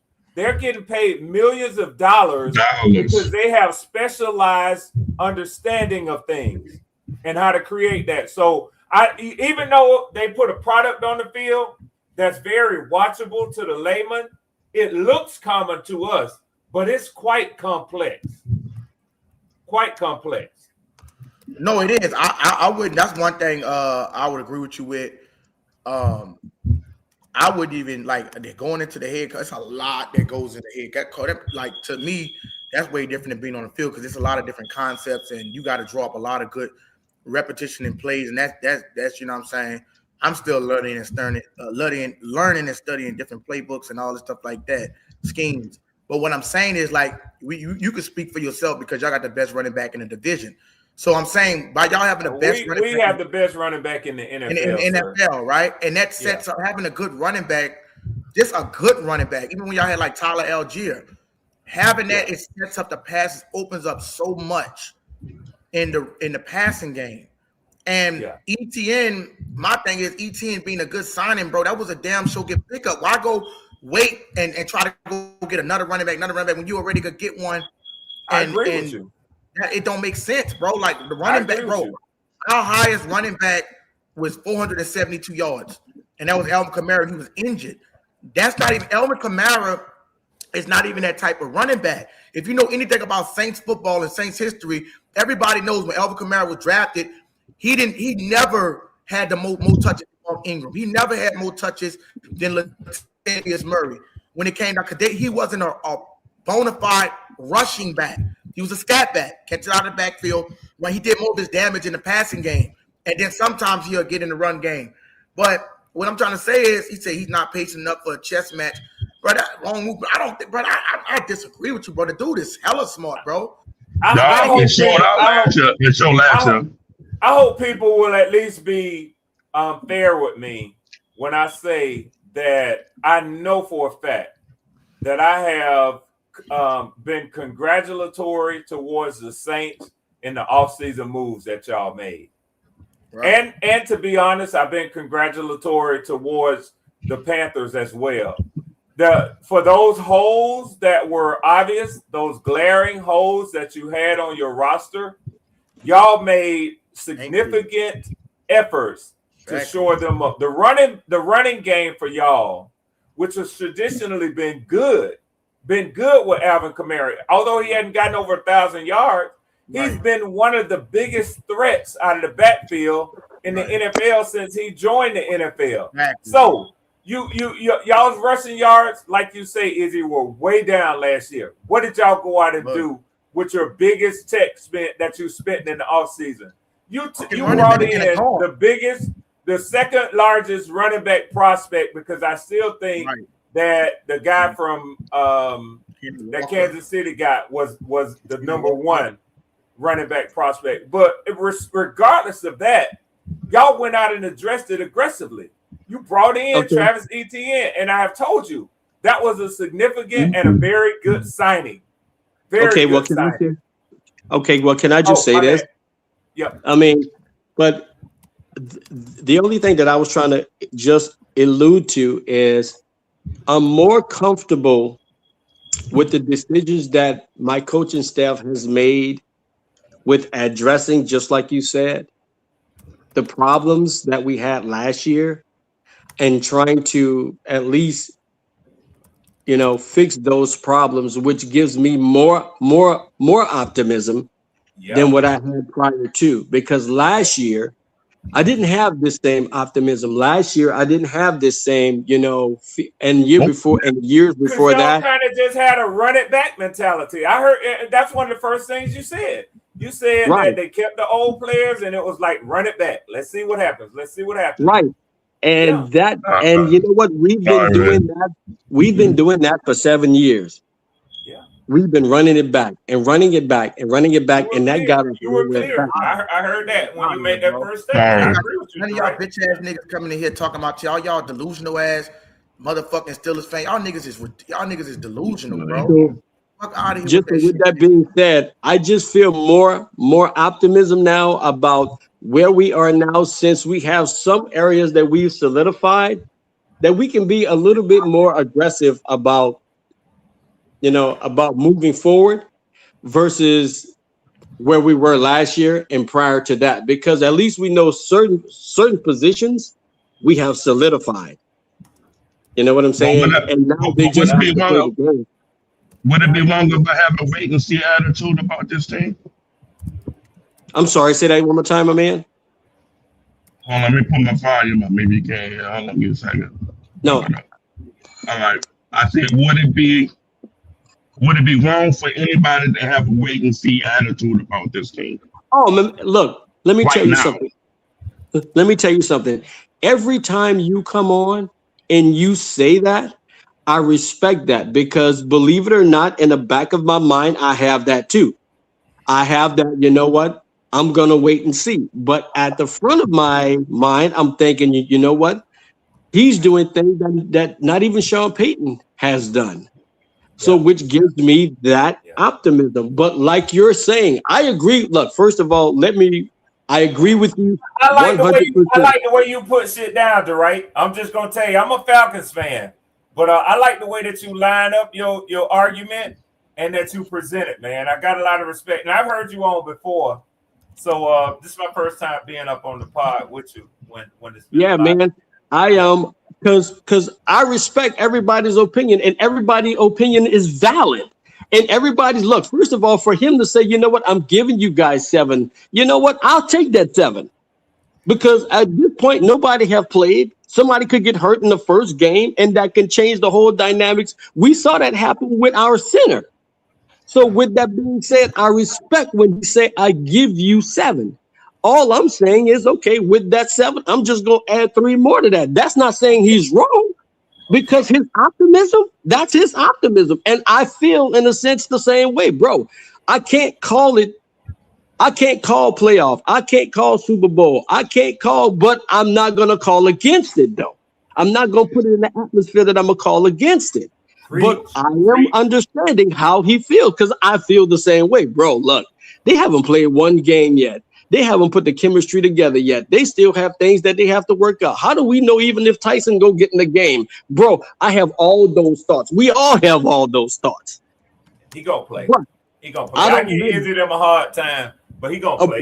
He gonna be a good receiver this year, man. I don't know what the other rookie receivers are gonna look like, but y'all got one. And Izzy, no, I give him hell, man. But I've been up here and told him that I see some Justin Jefferson in that kid, man. Right. So, yeah, I remember him saying that. But my main position as always, what is going to be the outcome? Right. To me, those kind of moves, based on my football knowledge, things that I've seen, roster constructions, what it look like to be a champion, and y'all have a right to say 15-2. Just stand on that. That's all I'm trying to see. Just stand on that, because I'm not gonna be like waving around from 7-10. I didn't heard the reason for 15-2. I heard the reason for 10-7. Right. Y'all heard my reason for 7-10.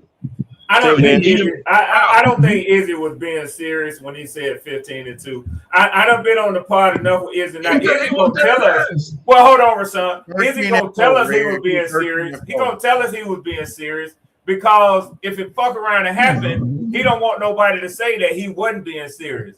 But Izzy no football, man. I mean, I ain't gonna jump out there and say the Rams is the way they have stacked that roster. Man, when the last time a team went 16-0, 17. We ain't even thought about it. Look, you're gonna lose. 13-4, but I still think it could happen. Yeah. He's been very consistent with that, Ray. I don't know why you just stopped. He is. Izzy just got a show to run too now, son. You know that. Come on now. I like my point is come straight. Yeah. One thing that I do know, bro. One thing that I knew though, and that we all know, in order for a team to get to the big dance, bro, you got a lot of stuff that got to fall in your favor, bro. And they're right. Sometimes it straight up look like luck to me. I'm an older brother. I've been watching football a long time, man. Yeah. Bro, sometimes it has nothing to do with what's going on the field, bro. Sometimes it has nothing to, things just have to fall your way, bro. You know what I'm saying? Like doing this onside kick, you know what I'm saying? Things just have to fall your way. Not doubting my man is, because guess what? I feel like look, anything can happen any day. So, you know what I'm saying? But again, I get it. This era, we've seen a lot of winning, like no other before in our history. If you were born in this early 60s and 70s and all that. I'm about the people who still around right now hanging on. Yeah. So when we got this type of entitlement that we expect a playoff team, we expect a division winner to actually be contending. That is not reality. Because we have seen dynasty come and go. We've seen teams that actually come from 0-16 and actually make a name for themselves, i.e. Detroit Lions. Right. But even them, they are scratching the surface to get to the point where we just did back in 2009. Yeah. So the main thing I'm saying is that, yes, we can have it, the optimism, but I'm just speaking on a realistic tip. People compare me to Jeff Duncan and Buddy D. I take that. Because at the end of the day, say, bro, in order for us to win the big dance, bro, and I don't mean to cut you off, but you not only need all your I's dotted and all your T's crossed, but you need games to go in your favor. And you know that, bro, because come on, Lamar should have been in the dance. However, look at the boy in Buffalo. He should have been in the dance, bro. And not only that, he should have won the dance a few times. But shit, who they had in front of him? Talent. He just talking about if you just look at talent. If you just go by sheer talent and ability on the field, but make that case. But I feel the right. He absolutely right. But when you got that, man. But when you got a quarterback named Patrick Mahomes in the Kansas City Chiefs in your way, it's gonna be a problem. He's saying it. It was a problem. So, like I said, they had a more close to dynasty one. And, right now, not just don't know if they're gonna pick it back up. Right, because you got Denver emerging, but I'm saying the Patriots again, and that's the story that the NFL, amazingly to me, seems to never get sick of, and I'm sick of it. I'll be honest with you. Yeah, no, the New England Patriots story. Fred. Oh man, dog, I'm so that's like one of my worst teams I hate, bro. Them fucking Patriots. Yeah, nerves with that dynasty shit, man. And they trying to run it back. They trying to run it back. That's why we got AJ. That's what you with. That's why I be saying. I be thinking. That's why I was saying with that. Shit, I already know. That's a conspiracy. I already know. They love that shit, bro. Yeah. That's why I don't get Brady. Wait, can I ask y'all a question? I mean, just your honest opinion. With we all sitting here, we all consider New Orleans Saints, Atlanta Falcons, Carolina Panthers, Tampa Bay Buccaneers.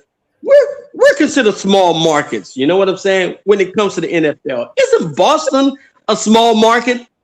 Smaller. So why do they get such a why? Because this is what I think it is. I think it's because more of how America wants you to see a team. That's why they got like the red, white, blue, and shit. No.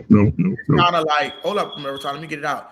It's kind of like with Boston, even with Boston, like they had it got to a point, bro, where I remember they had beat the shit out of Bill Russell one time. They didn't even want him in Boston because Massachusetts is one of the most racist places you can even go. Red Sox. Damn, Izzy, you right. And they took a shit in his house. They took a shit in his house, in this man's house. And it was like they want this kind of shit. Notice the shit happened right after 9/11. So it's kind of like they want this New England Patriot type way. And this is what I think was fucking it up. Like Seattle, New England, like the other team that start to build like these small markets, they not in on the shit. They not fucking with the shit. But when they go against, they plan got destroyed because Seattle just built a team that was just unstoppable damn near. They couldn't fuck with them. That's why they had to go say, no, we're going to get A.J. Brown to make sure they try. So they try to cheat and throw flags because when they rig the shit, it's not every player that's in on it. It's really just the refs that can throw flags in a tight fucking game. Hey, Izzy, I got to say this. And y'all ain't never heard me say this before. I'm finna bare my soul to y'all. My wife right now, me and my wife used to be tight as fuck, going to Falcons games, different things. My wife will not put on a jersey when they have Falcons jersey Friday at her job. She don't watch no games with me on Sunday. She don't fuck with the Falcons. Listen, my wife threw the biggest spread that Super Bowl. She was throwing motherfucking sub sandwiches. She kicked everybody out the house. But hold on.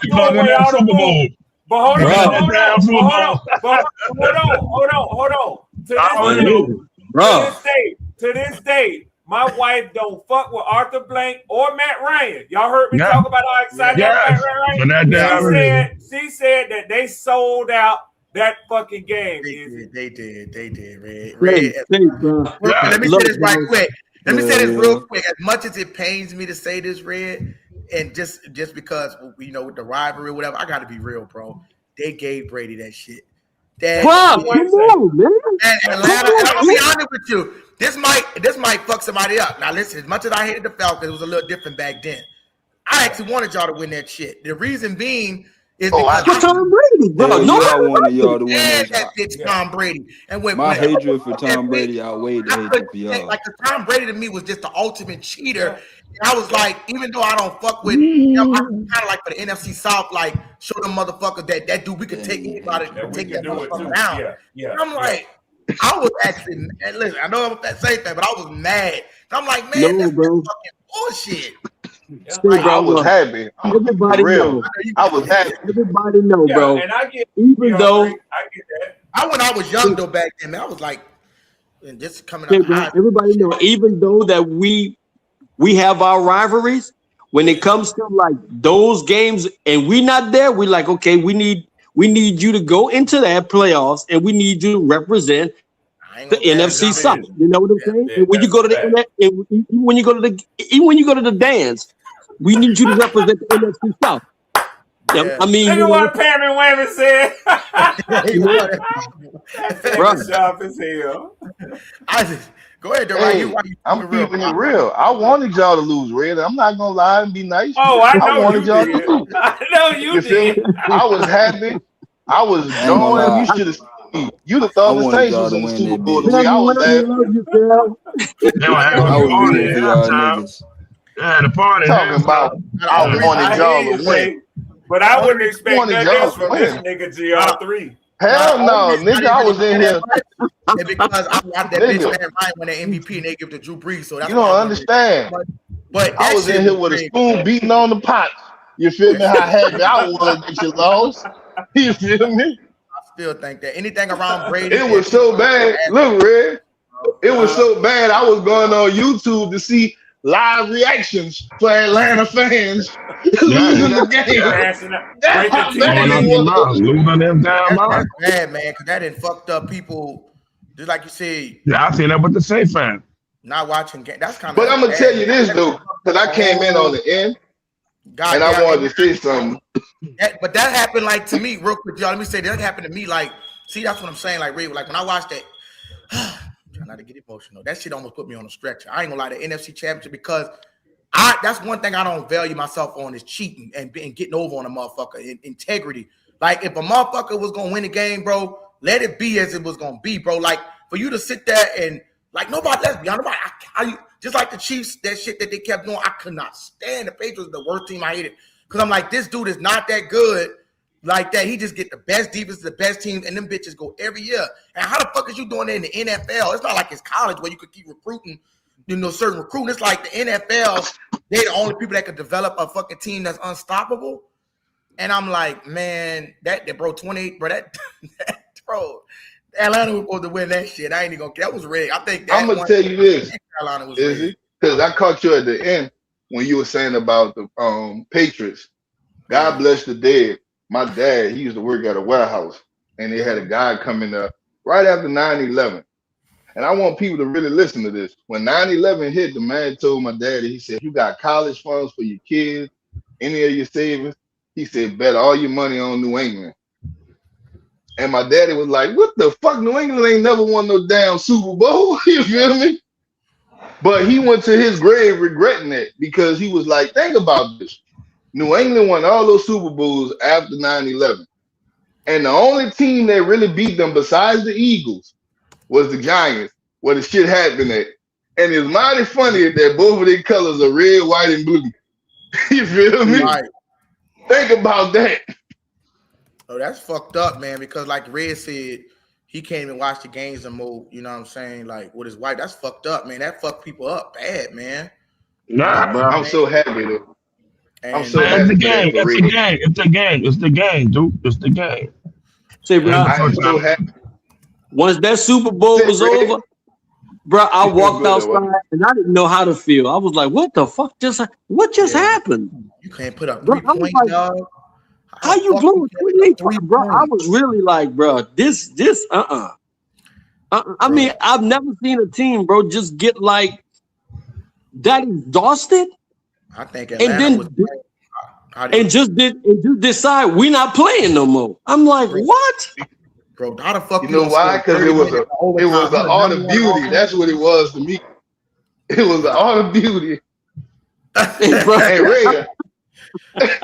Ray, I'm gonna tell you this. Bro, I ain't gonna lie. I just really didn't like the Patriots, bro. Like that Patriots shit. Hey, Ray. I gotta mess with Ray. Hey, Ray, you say your wife don't watch the games no more? That's fucked up, bro. That's fucked up. I'm so happy. I wish nothing but that. Oh, I hope it happen again like that again.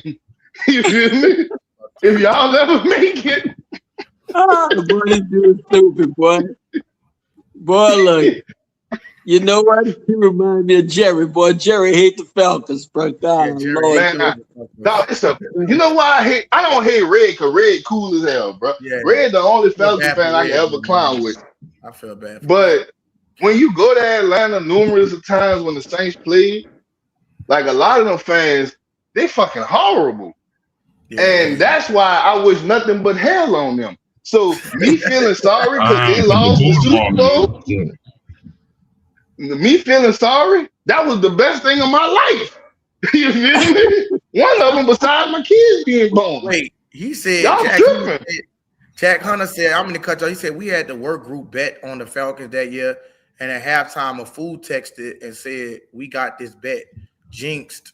Wow. And we lost it all. Everybody hated that dude. Wow. What a beautiful thing. Y'all gotta understand. Think about this. Martin Anderson was going in the Hall of Fame. Get it how you living. So I was like, Martin Anderson about to be in the Hall of Fame. Forgive me for the Atlanta, they look like they about to win the Super Bowl. Wow, mad as hell, boy. I was like, I can't have this. Forgive me of the Saints blasphemy, y'all. I just really didn't like fucking Brady. Man, fuck that. The hatred I have for Brady, don't overweight the hatred I have for Atlanta. Cheater, bro. Like he's a cheater. I hated Brady. I hated Brady since that talking. Everybody hated Brady. Yeah, bro. Like they were getting Oakland. They didn't want to get Oakland because they had a lot of niggas in Oakland too. They weren't gonna really feel like they make no money. Oakland is got a lot of niggas in there too. They did. Bro, I'll be saying, bro. It just that shit just made me so mad because it's like, bro. Izzy ain't Buck fan. No, I ain't no Buck fan. I'm a Saints fan. I just didn't want to. I don't think my love was that strong to hate Atlanta like I do now. But it was just fucked up because nobody want to see Brady win that shit. Keep winning that shit, bro. Like fuck that, I did. Oh, bro, I didn't like Brady. Because listen, and another reason like that. Everybody was Brady Jock. Everybody was Brady Jock. Another reason was like that wanting to lose because think about it, that hurts Bree's legacy even more. If Brady win that shit, Matt Ryan wasn't gonna be in no fucking league with no Breeze, but there's money. Brady, I wanted Breeze to catch Brady, and Brady kept winning Super Bowls. And now you can that GOAT conversation just start doing that. But here's the thing: with Brady can have over Breeze, he beat Breeze in the playoff game. But that game against the Rams, if we would have faced them in that Super Bowl, different scenario. Bust their ass. You're right. You right. Oh yeah, you would have been a different scenario. Guess what? Because Sean Payton didn't give a damn who was refereeing the game, who was coaching on the other side. Sean Payton, once Sean got to the dance, Sean didn't give a damn. That was, what I'm saying? So look, that's the thing about, that's why I say it was so bad. It was so bad because that, like even Alvin Kamara said, that was our fucking year, bro. And that's why I get so bad that they didn't want, because listen, they know if Brady faced one of those teams. Like the Saints was his kryptonite. Even the year we played him in the Super Bowl, we blew his ass out. We went. We blew him. We had over here. The mayor of Atlanta said she didn't want no Saints fans for Super Bowl weekend. That's crazy. Y'all remember that? And that's why I say, y'all really be showing mercy to the Falcon fans. Fuck them. I don't give a damn about the Falcons. You talking about Atlanta? He said in Atlanta. No, he not talking about that, Gio. He talking about. No, I'm just saying in general. Like the Super Bowl in Atlanta. I hate Brady, but my hatred for Brady for him beating the Falcons, it went away. I really don't give a damn about the nigga no more. I'm saying GR3. My thing was he was every time he get a Super Bowl, that start throwing him out, putting Breeze out of the GOAT conversation. That doesn't matter. Listen, Super Bowls don't. I know it don't for me, for us. We know Super Bowl is a team award, but the fucking media is gonna keep pushing that. Like he said, I don't care about the media. You got to go check it. I do, bro, because it's like everybody. I don't care about the media. Player, bro. You gotta go check it. All I know is this. All I know is Drew Brees is 1-0 in the Super Bowl, and Atlanta is 2-0. I mean 0-2. I love it. Fucking beautiful thing. I don't like Atlanta either, bro. But that motherfucker, like, he hate them motherfuckers. Man, I hate them with a passion, bro. Like, I don't know if you ever went to their games, Izzy. You gotta go out there and really see how the fucking fans is out there, bro. Yeah, I heard it. Like Carolina, Tampa Bay, I really don't have a problem with y'all. It's fucking Atlanta, them motherfuckers. Damn, Lord Jesus. Boy, this I boy love a everything fool. that's horrible for them. Boy, this boy a fool. I don't fuck You with got to Atlanta. go out. Like I remember one time I went out there. I never forget. It was a Sunday night game. I had to be like 18. So this 2008, 2007, and I never forget. Katrina hit. Them niggas was so mad because that's the same day Michael Vick got convicted with the dog fight and shit. Yeah, and that was a lie. And too. I That never was a forget conspiracy, too. them niggas was talking to, like we were beating their ass in the Georgia Dome. And them niggas, they got so mad they started bringing up Katrina and shit. You feel me? Yeah, So bro. that's why I say I hate them niggas. Yeah, but it did, but it was dirty, bro. It was dirty. Yeah. Yeah, but it was dirty. Y'all got mercy for them. Fuck that. I ain't got mercy for them. I was nothing but hell. Yeah, but it was dirty for that shit, man. I ain't never really, Yeah, but it was. Like but you know what? It is what Like, it is, bro. And you know what? People like Red make me have a little mercy, man. Say, bro, Man, fuck that. I love Red. Look, Red my nigga. But I don't care. I want him to feel it. Hey, Red. Love you, Red, but we taking the brooms out this year, my boy. We let y'all do y'all do. But we taking the brooms out this year. We sweeping y'all. Let me show you what. Y'all, while we got a lot of people in here, y'all, let's get them super chats rolling in. Let's get Go something. for it. Red showed me the definition that some Atlanta fans are cool. Because before Red, it was fuck every last one of them. Yeah, yeah. We're trying to soften up a motherfucker heart. I ain't softening up my heart. Don't play on mine. Nah. That's why when Red was telling me his wife don't look at the game and all that, I was over here smiling, nigga. Y'all over there feeling, I don't feel bad. Yeah. Say, bro, we need to buy her a jersey and dedicate them. I hate them bitches. Buy her a face jersey. I hate them bitches too. The 49ers. But see, like I tell people, Carolina and Tampa Bay, y'all came late. Y'all not really my rivalry like y'all think y'all is. Yeah. But see, Atlanta. Say, hey, yo, my man. Yo, bro, let me just say this. I live here in Orlando, Florida. And I got a lot of I love it out there. Shout out to you, bro. I love it out there. What part of Orlando? I was down in Orlando after the storm. Yeah, I live around Hunter's Creek, now, bro. So I got a lot of kissing me. I was staying off University Boulevard. Okay. I used to have, and I was staying off East Colonial.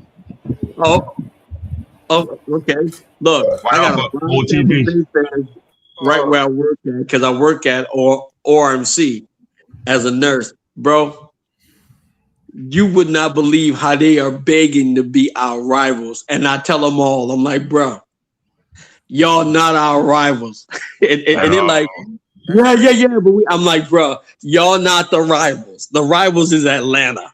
Yeah. We fight against Atlanta. Y'all like the little brothers and all who we like to get in the fight with around the house, but y'all not the rivals, bro. You understand? Thank you. I never was. Bro, they won't be rivals so bad, and I'm like, Tampa, y'all not the rivals. To the Sixers? Oh my God, are you fucking serious? I thought the nigga was going to the Pelicans, man. I hate the fucking no, the Pelicans ain't got that. They ain't got that. Wow. I hate the 76ers, dog. I hate the motherfuckers, dog. Man, Boston down bad for that too. I ain't gonna lie. Yo, is that LeBron is leaving? What the fuck? Yeah, LeBron leaving. I thought LeBron was going to the Heat. Man, they got some fuck. See, I'm not watching this NBA shit this year, dog. This shit's too what? Where he go? Wow. They getting out of control with this shit. Going to they want the 76ers to win so bad. That's another team that they trying to Now Paul George going Yep. to the Celtics. And he injury prone. Why would they make that bullshit Who ass went to the trade? 76ers? They probably gonna flip him. Jaylen Brown to the Sixers? What? Why would he go in the East though? Like, why would they? That was a stupid That's ass. Boston that for don't you, make bro. That's sense. Boston. That's Boston, bro. That motherfucker. Boston, the 76ers. That's he just crazy. lost to that team. Let me see. I'm gonna Paul refresh George, the page. 2 firsts, Well, and that's the two- same thing I haven't OKC did seen with- any confirms on that yet. Oh, I haven't seen any confirms on that yet. 76ers. I I went thought on they were going to send him to the ESPN.com. Pelicans. I I thought that opened nigga was up coming on to the Pelicans. The Pelicans, fuck, you got to got rid of Zion, injury prone ass. Fuck that nigga. I mean, the Celtics got Robinson from the Knicks. Oh, They Mitchell do some Robinson. Sean Mack. Yeah. Damn, I got to go check that shit out. Say, let me talk to and my they boy got Mike Sean for a Conley. second. Say, Sean. TK. Say, Sean, question for you. How you see that? How you see that Alvin Kamara situation playing out, bro? Yeah. Are we keeping him or what? You asking me? Yeah. Yeah. Oh, no, he's done. He's done. Like, eventually, we're going to see in the coming weeks when they start doing these practices, these scrimmages, Right.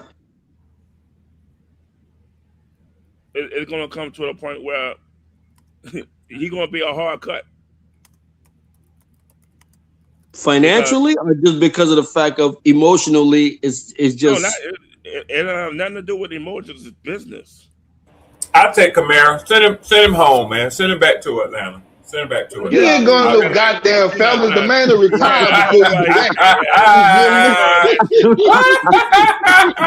that. He's starting He ain't putting that shit on. But look, I noticed that. I noticed that before the OTA. I noticed that during the draft stage and all that. I'm like, damn. They picked up HN. I'm like, okay, how they gonna work? You know, with Kamara and his money because he's asking for a re-up money. He's not getting it. And they say he's the reason. And they say he's the reason why Chris. Well, this is what the word is out there. He's the reason why Chris haven't gotten his contract yet because of the money that they owe him, basically. Well, his basically, contract. if you spending money on a running back and a guard, and then Savings cutting Kamara. Then not only that, Jack Hunter said no savings cutting Kamara, bro. Not only that, they made some other questionable moves. Now we started seeing the domino effect with the wide receiver market, and Red Man, Drake London took the last spot. The Saints can't afford that. Yeah, bro, because there was a lot. Hey, bro, that was a nasty price. They can't afford him to get no 34, 33 or whatever, even in the 30s. Yeah, bro, that was a nasty price they gave Drake, bro. That was a nasty price that they threw at that boy. The market demands it.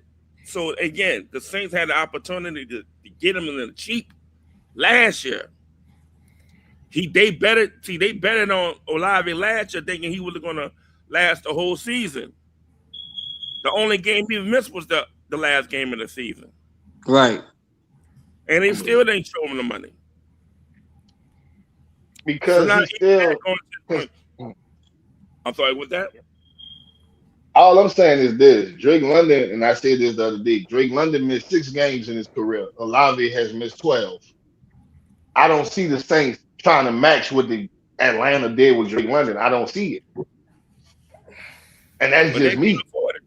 They can't afford it. They had opportunity to do it last year.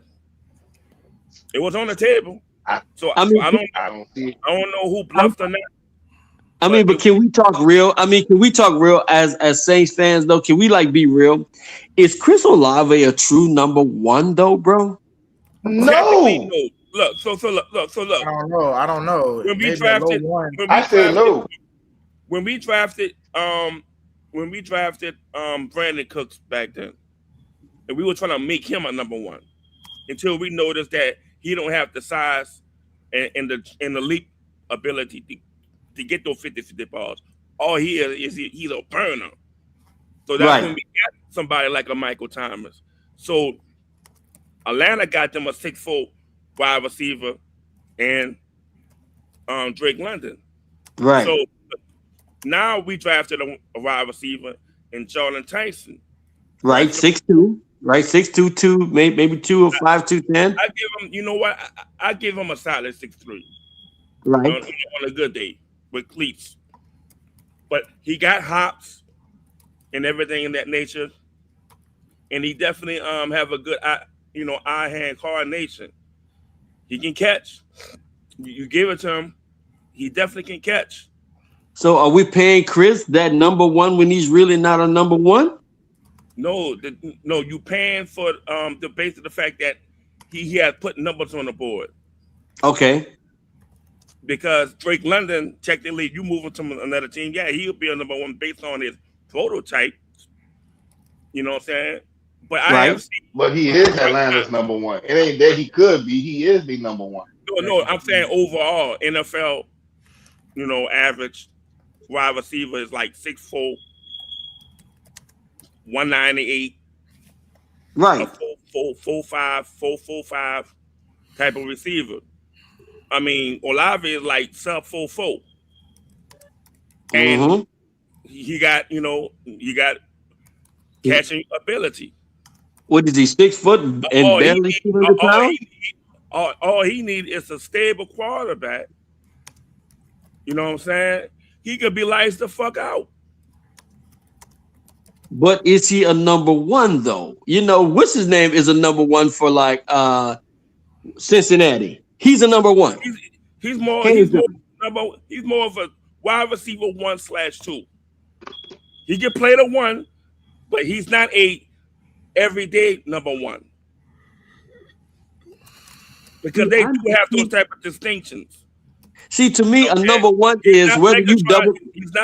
He's not Megatron. He's not Jerry Rice. He's not Randy Moss. He's none of that. But what he is like somebody like a Steve Smith. What's the other guy? Oh man, Joey Galloway. Okay. Like those type of receivers hovering between 5'11" to 6'1". Well, right. Olave tops that. Olave like close to 6'2". You know what I'm saying? But again, that's why he added 10 more pounds to the structure this year. I don't know if y'all noticed that. I promise you pay me, I won't let you down. But again, that's Mickey Loomis. Can I put it like this? If they let him walk next year, don't say I told you so. He gonna ball the fuck out for another team. Like we had any other people that look pushing it.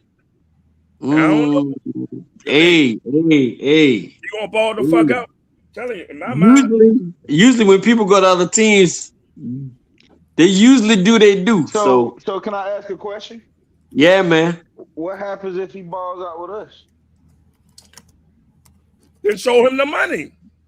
But number one money or low number one money? What was you paying? Whatever they gonna keep him satisfied to stay on this team. Because I'm not paying him top dollar because he's not worth top dollar right now. Yeah, he ball out with y'all, the price go up. Then let him walk. He gonna walk. Eventually, he ain't get paid. So but that puts you in a situation where right now, Olave got the leverage right now. True, he does.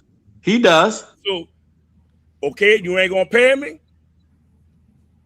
We're gonna see what it do. So you better he better get the numbers. I.e., you better give him some targets. Right. Because if you don't give me no targets, we're gonna think you're gonna try to undercut me to get the paper. Business. That's business, dog. I'm telling you. From a business do you think that they're gonna do you think that they're gonna target Tyson more than they do him? Let them do that. I'm telling you, if they do that, it's gonna be a problem. And that's what you're saying is true. It's business, bro. He gonna have to get targets, even though sometimes Tyson may be wide open, but he got to get them targets. Hey, we all have seen number one money. Hey, again, the wide receiver position has always been the diva. Right. It's always been a diva. AJ Brown, bro. Even though your boy, who is it, Devontae, played crazy. Keyshawn Johnson was one. Shit. Chris Carter was one. I could go on and on with the history, like how that whole persona started in the mid to late 90s, going up to Randy Moss and them. Again, even the freaking movie Jerry Maguire was based off of the receiver Rod Moore. Remember Rod Moore, the receiver for the Cardinals? That's right. And I remember the movie. That movie was based on that. What he was saying? Show me the money. That's right. Show me the money. Shit, for heaven's sake, Keyshawn Johnson wrote a book called "Throw Me the Damn Ball." It was a #1 bestseller in its time. It's right. Because read that book right now is very synonymous of the mindset of today's receivers. And they all are divas, bro. But you know what, Chris said? You know what? I'm not gonna be a diva. Yeah, I was going to say, I'm not gonna be a diva. I just want to win. He did say that. I don't want to be a diva. Yeah, again, that's players talk, because at the end of the day, this is the off season. You don't want to show no type of contention. You know, this is the off season. This is the season to be very optimistic. Right, but like you said, you're going to be optimistic about that. All that going to show out during the week, during the game week, when the performances actually play out. So, and you know what? Since we're on this topic, I like hearing people's opinion. Yo, tell me about Chase. Are we 10.5? Are we doing 10.5 sacks? Or are we getting more sacks if we play? Because he was hurt last year and he got over 10 sacks. So are we doing 10 this year? Well, again, I would say about around the same or less. Because I mean, it's not like I put like this. Where would you rank him as far as right now in defensive ends? Bro, that's hard. Simply for the fact that he's been hurt, man. So is he even cracking the top 10? No, because he's been hurt and he haven't had an opportunity to show me top 10 performance. You know, I mean, real talk. He haven't had a chance to show me that. I'm glad you said that. The performance, it doesn't show me he has the motor to be a vicious pit bull every fucking down, like we seen back in the day. Yeah, he'll give you some decent pressures and all that kind of that. You know, he be chasing the quarterback around and everything like that. There have been times when the quarterback just slipped through his fucking hands. I'm like, what the fuck? Right. Like, you can't hold on and bring him down? I mean, so where you put Grundy? I mean, Grundy's what? Because I watched Granderson, and Granderson basically he's not a Chase. But with the pressures and all that, but he never get the sacks, though. Again, I'm going to say it like this. This is not the same defensive unit because, you know, we had a leader, and I know everybody hates this player name I always drop. And, bro, I know you're not going to say he was the Mike. You know what I'm saying? After Mike, he's able to make defensive alignments. He will DeMario is DeMario. He was the man, so we can't take nothing from him. He was the brain of the operation. Like all you need to do was give him the play, and he'll read and recognize what the offense is doing. He calling. Has been. Yeah, that's what he is. I get that, but he's gonna be a Saint Hall of Famer, just like. I don't know, bro. I think he disrespected and he's a has-been, just like Mark Ingram was a has-been, right? But Mark Ingram was disrespectful too to the Saints. Oh Lord. Hey, bro, DeMario Davis was a thumper, bro. That was his job. His job was to got rid of DeMario 3 years ago. 3 years ago. It's fucking pressure. 3 years ago. We gonna be real. Say, but y'all boys, but y'all niggas dirty, yeah. Golly. They tried. If you want to be real, they tried to. It just didn't happen. Think about this. The Saints went and got Willie Gay from Kansas City. That was supposed to be the Mario replacement. They just couldn't get it to fit. Right, trash. He was trash.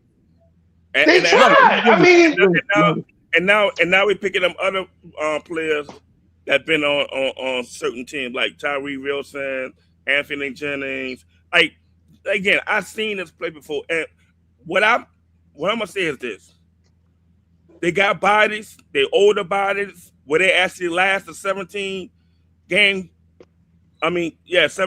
season. I'm saying you're gonna start seeing this defense start to. I'm like this: if the Saints don't control the tempo in most of these games, you're gonna see the defense get tired, and you already know what happens when you're tired. You get a mental lapse. You already know when you get a mental lapse, what's next?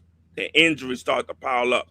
So you have basically what you're saying is what you said before. We got to put up points early, get the lead, and let them play from behind.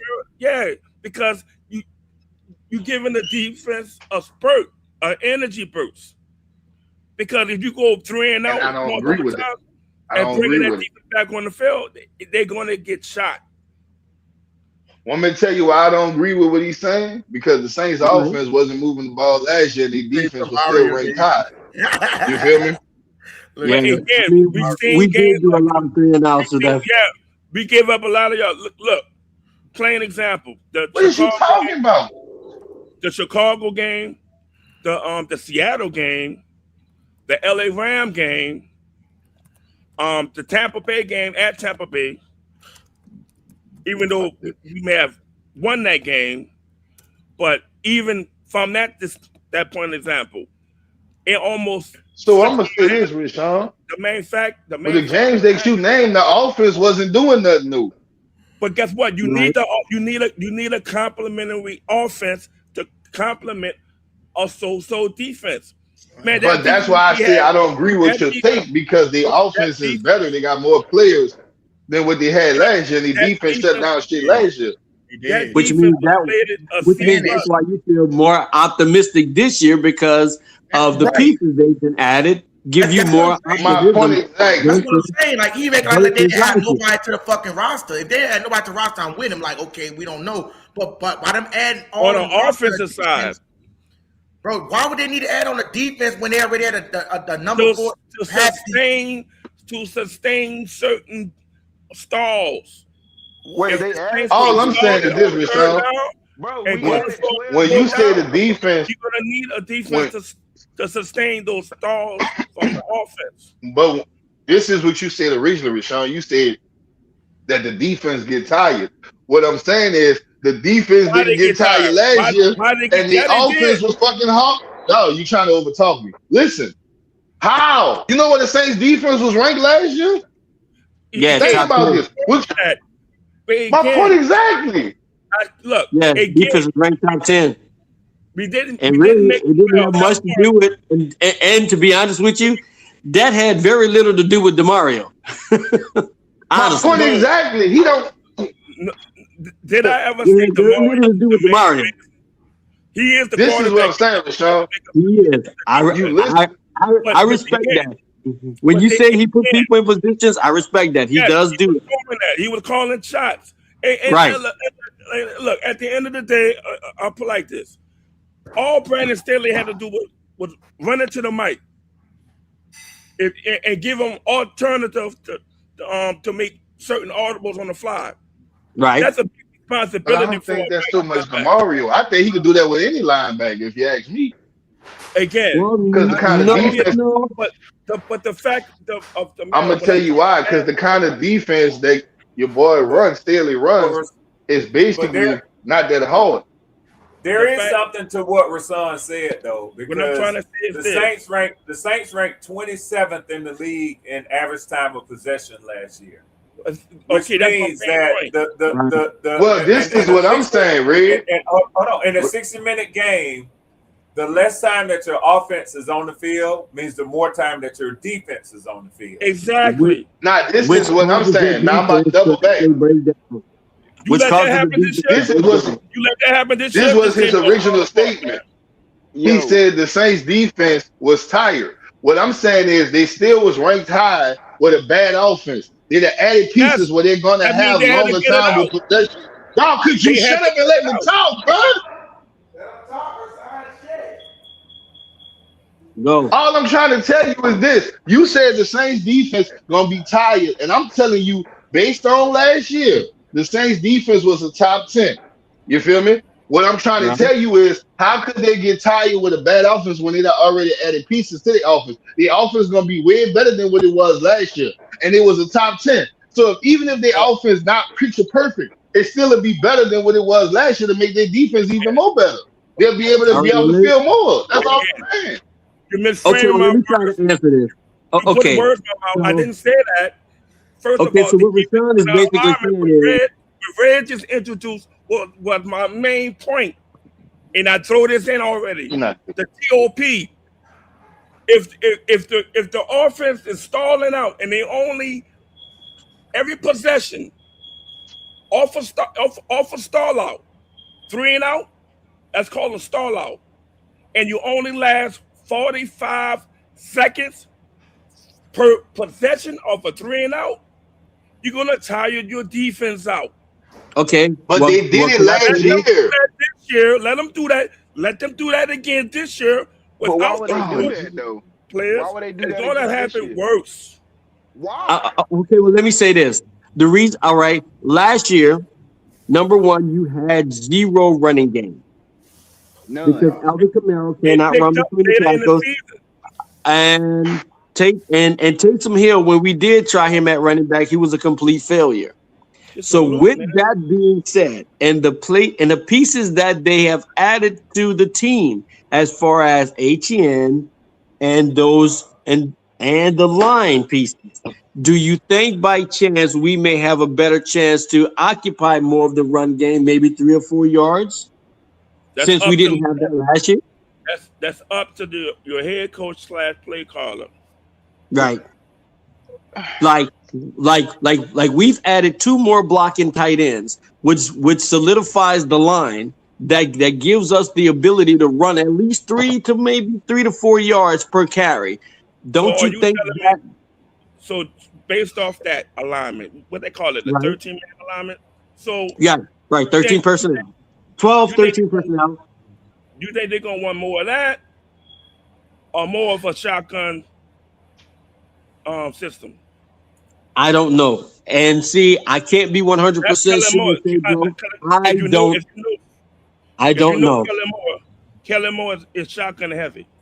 Yeah, he's strictly high. Which, believe it or not, because he ran like that, it showed his success and his failures last year because he stayed in that. Because he stayed in there, it showed his success and it showed his failure.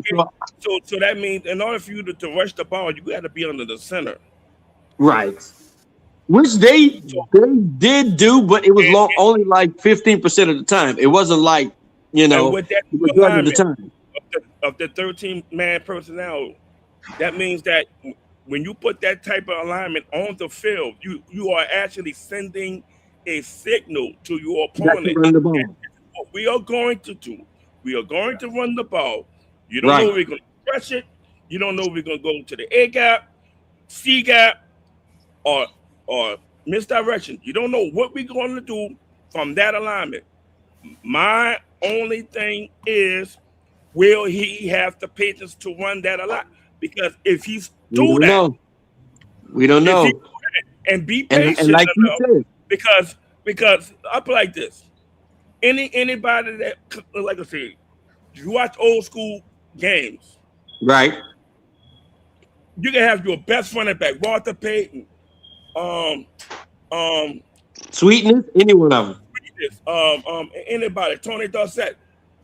Not every play will produce in a big game. Right. So you gotta occupy. So you gotta eat up clock. You gotta eat up yardage. You gotta do that. You will have like a -1, or -3, or a 2 yard, or 3 yard of the max. Right. Some coordinators get so impatient, like, oh no, I can't deal with these low yardage chunks. I need some big chunks. Kellen Moore wants the big chunk. Kellen Moore wants the big yards. He wants that. How And you when you want to go for that, Ezekiel Elliott in go there. quick. You put your defense back on the field. Your defense going to give up a touchdown or a field goal going back in the field, because that's not the kind of defense that actually say, yeah, all you need to do is give us 14 points and we got this game locked. We don't have that kind of team. Why? So do you feel to believe that Kellen Moore has the ability to understand that, you know what, not every game is going to be one through the air, and the game is going to be a ground game. It's going to be a ground and pound game, because all of your good coaches understand at some point, I got to win this game, and it may be a 9-6 game. It may be a 14-7 game, but you don't like that. You don't field like position wins. Those things win the game. He don't like those kind of games. And even though, now mind you, understand this, his dad was a head coach, and his dad coached football for all his life. Right, and he played phenomenal football in college in Georgia State. So he should have some knowledge to understand that not every game is going to be won. Do you know coaching history? Do you know his coaching history besides the numbers? Not one time he won coordinator of the year. Who? What's that got to do with anything, bro? Now, I don't think every stop. That means you are being respected. I don't think that was a significant value. Not you're the best head coach, because Sean didn't win it either. I mean, Sean didn't win it either. It's an accomplishment. It's an accomplishment. Sean didn't win it, and Bill Belichick didn't win defensive of the year also. Wait. Now you get where I'm coming from. At least he was voted. Kellen Moore ain't getting no votes. And not only that, Bill Belichick won 6 rings, but he didn't win defensive head. He got fired from the Cowboys. But that don't hold any significant value to whether he's going to be a coach. I think the thing that kept Kellen Moore, particularly when I can't finish my thought, when he was the coordinator of the Eagles in the Super Bowl run, was that typically, and I looked at this closely the other day when we had this discussion about coaches of the year. They look at coordinators as well, and typically it's awarded to the coach who shows the most progress with a team, whether that be the head coach. If he takes a really bad team, he don't have to win it all, but if he gets them to the playoffs when nobody expected them to go there, a coordinator, if he takes basically turn the franchise around, bottom ranked offense, and he takes them to the top of the rankings. I think the thing that hurt Kellen Winslow is he always stepped into good situations. Right. I think he did a good job of not effing it up, but he's always handled good situations. Because Dallas was a great situation, and he did put up. That Dallas team was Super Bowl ready. That's Jared Jones, though. That's Jared Jones. That's right. You can't really fault their offensive line was the coordinators for. You can't do that. Not in Dallas, man. I don't know what y'all. They had Zach Martin and the other. That offensive line can't was rock with you on that one in Dallas, man. I don't think anybody can what you're doing, I'm saying because Dallas failures. Mike McCarthy had to take his playbook from because he said, "I want to run the damn ball." Maybe it was because McCarthy knew he was going to lose his job. Those same tendencies. Not his shit. He didn't know what the fuck he was doing. But do you know that Mike McCarthy was Sean Payton's offensive coordinator, and so Mike McCarthy in his mind thinks he's the best play caller. And you're right. I think Mike McCarthy. Sometimes you see head coaches doing that when they know that they're fixing to get fired. I'm gonna get fired because I'm gonna tell you why. Because if you really know about the NFL game, their offense got better.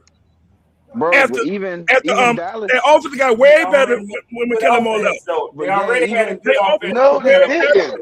What is you talking about? They just got better last year. Okay, but look, at the end of the day, they didn't get better once he left. What are you talking about?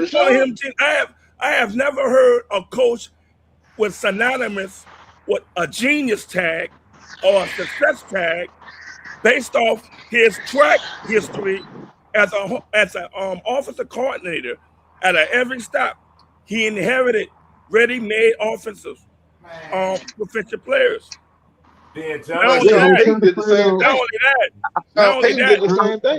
Not only that, you give to Johnson right now in Chicago. Are you saying that's the reason why he wasn't successful? I mean, because every offense he went through was like he blew the numbers out of the. He is not that kind of coach that I want. So if that's there you go. Say that. There you go. He's not what you want. Okay, I already said that. Okay, so who is what you want? So who is what you want? If I said this already, I already said that. So who is what you want? Since I came on here. All right, so who is what you want? I wanted Mike McCarthy. You want Mike McCarthy? The game has passed Mike McCarthy bad. But guess what? That wasn't going to work. That wasn't going to work. I thought you were going to say Eric Bieniemy. No, I said Eric Bieniemy. No, you know, Ray. If you know my history on here about the black coach and the black quarterback, down here you ain't not going to get a fair shake. If anything, all right, I told you him. You do know Mike McCarthy got fired, right? Leave from here. Don't even come here. No, I wasn't saying Eric Bieniemy just because he's a black coach, but he was in that coaching cycle. And guess what? He is from the NO. He is from New Orleans. I get that. Yeah, so again, they're not. Again, that was to me that would be a nightmare for him over here. Okay, but, so why Mike McCarthy? I say Mike McCarthy because of the fact that he was the way more experienced coach that was headed. A lot of the coaches that took jobs during that time was first-time head coaches. Now McCarthy is a head. He's a head. I think so too. I think so. At the end of the day, for him to actually be the coach, he wanted Mickey Loomis to get the fuck. Now you do understand that the game changes. The game doesn't stay the same. He wanted to tear down their whole infrastructure with the general manager and all that. So if that let me ask you this. So let me ask you this. So you do have why, if he wanted to tear down the whole infrastructure of the Saints, why he didn't do it with Pittsburgh then? I don't know how you wanted me to answer that. I don't get that. How is that the same? No, what I'm trying to show you is this: nobody was gonna let him do that. It's a good question. Nobody gonna let him do that. And you do understand. Now you say Mike McCarthy, but give me the fact that nobody, but you do understand. To the Saints. But you do understand that the younger offensive coordinators and the younger coaches are bringing a totally different game to the NFL. That's why Sean Payton have so much trouble every time he plays Sean McVay. And boy, have problems with Sean McVay. Why? It's a different class of coaching. Well, I put like this right now. I put like this. Right now, these young boys are coaching. Right now, Sean Payton. And I'm gonna tell you how how related big players. Like, and do understand that his offensive coordinator is no longer there. He's in Buffalo. I told people. Pete Carmichael is no longer there. He got right. I don't know. Like I say, I'm 50 years old. I remember the time when you had to get at least more than one team out here during the paper bag days. So I told people like I was a diehard Denver Bronco fan, John Elway.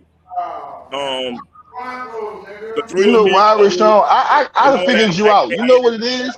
You're stuck in transition. That's what it is. You're stuck in transition. That's what it is. Y'all looking for I'm trying to line up my premise. I'm trying to line up my premise. I'm listening, my man. How they react?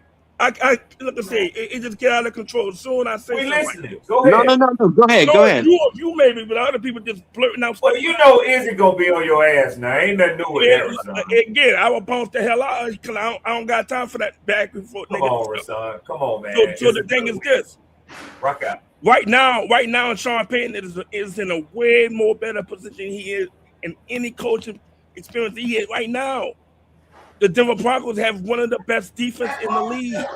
And he got total control out there. Right now, he got total control. He gave up the passing that he had calling to another. No, that's not what I'm talking about. I'm talking about that organization. He's not a general manager. He is not a general manager. He is not a. He's strictly the head coach. Rashawn, y'all know Sean. John, just listen to me, John. Just he listen don't to have that same tag. He don't have that same tag that Belichick had. Belichick had general manager. John, just listen to him, bro. They don't have that. He don't have that with Denver. Sean, just listen to what he's telling you. He's telling me that he has way more control. He is not a general manager. He is strictly the head coach. But he got more control out there in fact, he has lessened. And in fact, he has lessened the control, giving up the play calling duties. He had to. This man been calling the play since the 90s. For him to actually give up his play calling duties. But what you're not understanding, and he's known for play calling. He's known. Hold on, Sean. What you're not understanding is what he's telling you. Sean Payton has more leverage where he is now than he had here, because here, him and Mickey Loomis couldn't walk across the street together. Look, that's not the point. Look, again. No. Let me finish. And where he is in Denver. No. But let me just say this. In Denver, the reason why he said that he has more of the play calling. I mean, you said but he gave up his play calling responsibilities. But he has more of a control of the team. Yep. And when you know why? He earned that. Since he had more control of the team. He earned that the fact that he's a statesman. Right. All the way down to when he got there and Russell Wilson had his own office and his own parking space. He said, "What the fuck is this?" Right. And if that would have been Bill Parcells or any other old school coach, they would have did the fucking same thing. But you said that he didn't have that kind of control. He didn't. Y'all framing it. He didn't have that control here. Y'all framing him on that control here. That's why he left. He literally just came on the scene with Denver. And he started to see all that and said, "Oh no! This got to fucking stop." Well, Denver gave him full control because at the time Denver was horrible. They was horrible. They needed anything. They needed a savior, bro. Right. They was horrible. And Denver gave him that. They knew who y'all don't know anything about this team. It's crazy. Like I said, the fact of the matter is he gave y'all players, he gave y'all draft picks for the compensation of leaving the Saints. Y'all don't even show him no love for that. So at the end of the day, because you know why we don't show him love? Let me ask him a question right quick. Y'all don't show him but you hold on, wait. You said he gave y'all. Nigga, ain't you a Saints fan? There you go with this low value. He's a Denver fan. You got to remember he's a Denver fan. I told y'all back in the I was trying to give y'all historical fact. I didn't say it. We're talking about now. If you didn't want to hear it, all you got to do is go back in the archive. I thought I had the flow. I thought I had a safe place to keep my mind on it. Which hat you got on today, Rashawn? Denver or New Orleans? You just don't like who you want to hear. So at the end of the day, any Saints fans from back then, they didn't everybody back in the 90s when starter jackets and all that shit was popping. You didn't see hardly any Saints jackets around. What up, J-Pat? What is the point of this? Hey, J-Pat, you said the same thing I was about to say. So the he main left point because he knew this team was in hell cap, and he knew he couldn't fucking rebuild. That's why he left. Exactly. But y'all call him a trader for it. That's true. That is a trader because you the reason why the fucking. Okay, so you know what Sean Payton did? I'm about to tell you, Rashawn, since you like to pick roses on his ass. I'm tired of this. Let him have the fucking floor. Let him go. Let him go. The thing is, with What I'm gonna say with Sean Payton was part of the fucking problem. This is what this nigga did to make it short and sweet. The nigga made the ship sink, and then he was the first one to jump ship. That's what he did. Ain't no way. Ain't no way, bro. Whether you like it or not. When Sean Payton realized that he didn't have Drew Brees, and when he realized that he couldn't do it no more, the first thing he did was you couldn't hear him speak like that. You heard me? You on the internet. I don't care. I don't care. It's the truth. That's the nigga basically. So let me say this. Stop trying to use my word. No, what you're saying is bloviate. That's bloviate. The thing is, you sitting here pinning roses on Sean Payton's ass. I love Sean Payton. Yeah, he won the Saints. He won the Saints the Super Bowl. Whoop they fucking do. But at the same time, a lot of the fucking problems that we had when he left, he was cause of them. And the nigga didn't want to fit with him. So he jumped off ship. That's what the nigga did. And you still love him because my bad. Go ahead. I'm sorry. You don't even know. I got respect for the coach. Like this team wasn't even supposed to win a fucking Super Bowl. Nobody had the fucking team. I don't give a damn, bro. So the fact that and that's why I said the nigga stuck in transition. That's what he's stuck at. So for the fact that during the halftime of that Super Bowl, he changed the game and still in a possession from Peyton Manning. I don't care. Stop. You know what? Y'all don't even want to me, bro. This is why this is crazy. I don't have to. These are so-called fans talking like this. Y'all on the internet. They can hear y'all talk like this. This is what you're doing. You still stuck on transition. And when I say this, you so in love with Sean. You so in love with Sean Payton because he won the Super Bowl. But you know what you're not in love with? You don't see the real shit that he did before he left. The nigga fucked up the team and then said, you know what? I ain't got to rebuild this shit. I'm about to get the fuck. You feel me? Right. That's what he did. Right. That's what he did. Again, y'all on the internet speaking this stuff, man. This false narrative. And then he go to Denver. Now you want to, well, he's doing good in Denver. Denver was fucking horrible. But what they did do, they gave him full control because they knew they couldn't get nobody else to go to that fucking hell. That's what it was. That's exactly what it was. Come on, man. You gonna stop this Sean Payton shit. My bad, like, I'm tired of you with this. He dick all good, bro. All good. He dick ride him so bad. I'm telling him, bro, that's the reason that we fucked up. I'm glad you brought that out. He didn't. That nigga didn't want to sit there with a rebuild. I don't know why y'all speak on that team. Y'all don't even know nothing about. Bro, Sean Payton, you this is what I'm saying, bro. You being mad at Kellen Moore. You should be mad at. You happy at Kellen Moore? He took this fucking crap job. Because Sean Payton was a bitch ass nigga. Hold up. Remember what I said? I said this. I gave him an opportunity. I gave him a chance, right? But when I started seeing him doing that phony shit on the play calling and going. Well, if you can see the phony shit, with Kellen Moore, see that's why I can't trust your eyes. Because if you can see the phony shit with Kellen Moore, then why the hell you don't see the phony shit with Sean Payton? Why you don't see that phony shit? See, this is my problem with you. You want to use your cat eye. You want to use your. You comparing Kellen Moore to Sean Payton? Is that what you're doing? Like, I don't get this, bro. Are you comparing Sean Payton to Kellen Moore right now? What I'm saying is this. You want to sit here and say you seen the fuckery with Kellen Moore, but you didn't see the fuckery with Sean Payton. Y'all go to be same fan. How you see that? How you can see the fuckery with Kellen? No, Rashawn. How you can see the fuckery with Kellen Moore in 1 year, but you couldn't see the fuckery with Sean Payton? I have nothing to say. Look, I know you don't. I respect the Saints for getting us to the Super Bowl. These people, like right here, this is the reason why we are so spoiled. They are never satisfied. What? They don't know about. So since you see the fuckery, I want to also tell you this. I want to ask you this. I want to ask you this about your golden boy, Sean Payton. I want to ask you this. Who called the plays last year for? Hold up, I don't care what you say right now because you're trying to overtalk. Who called the plays for?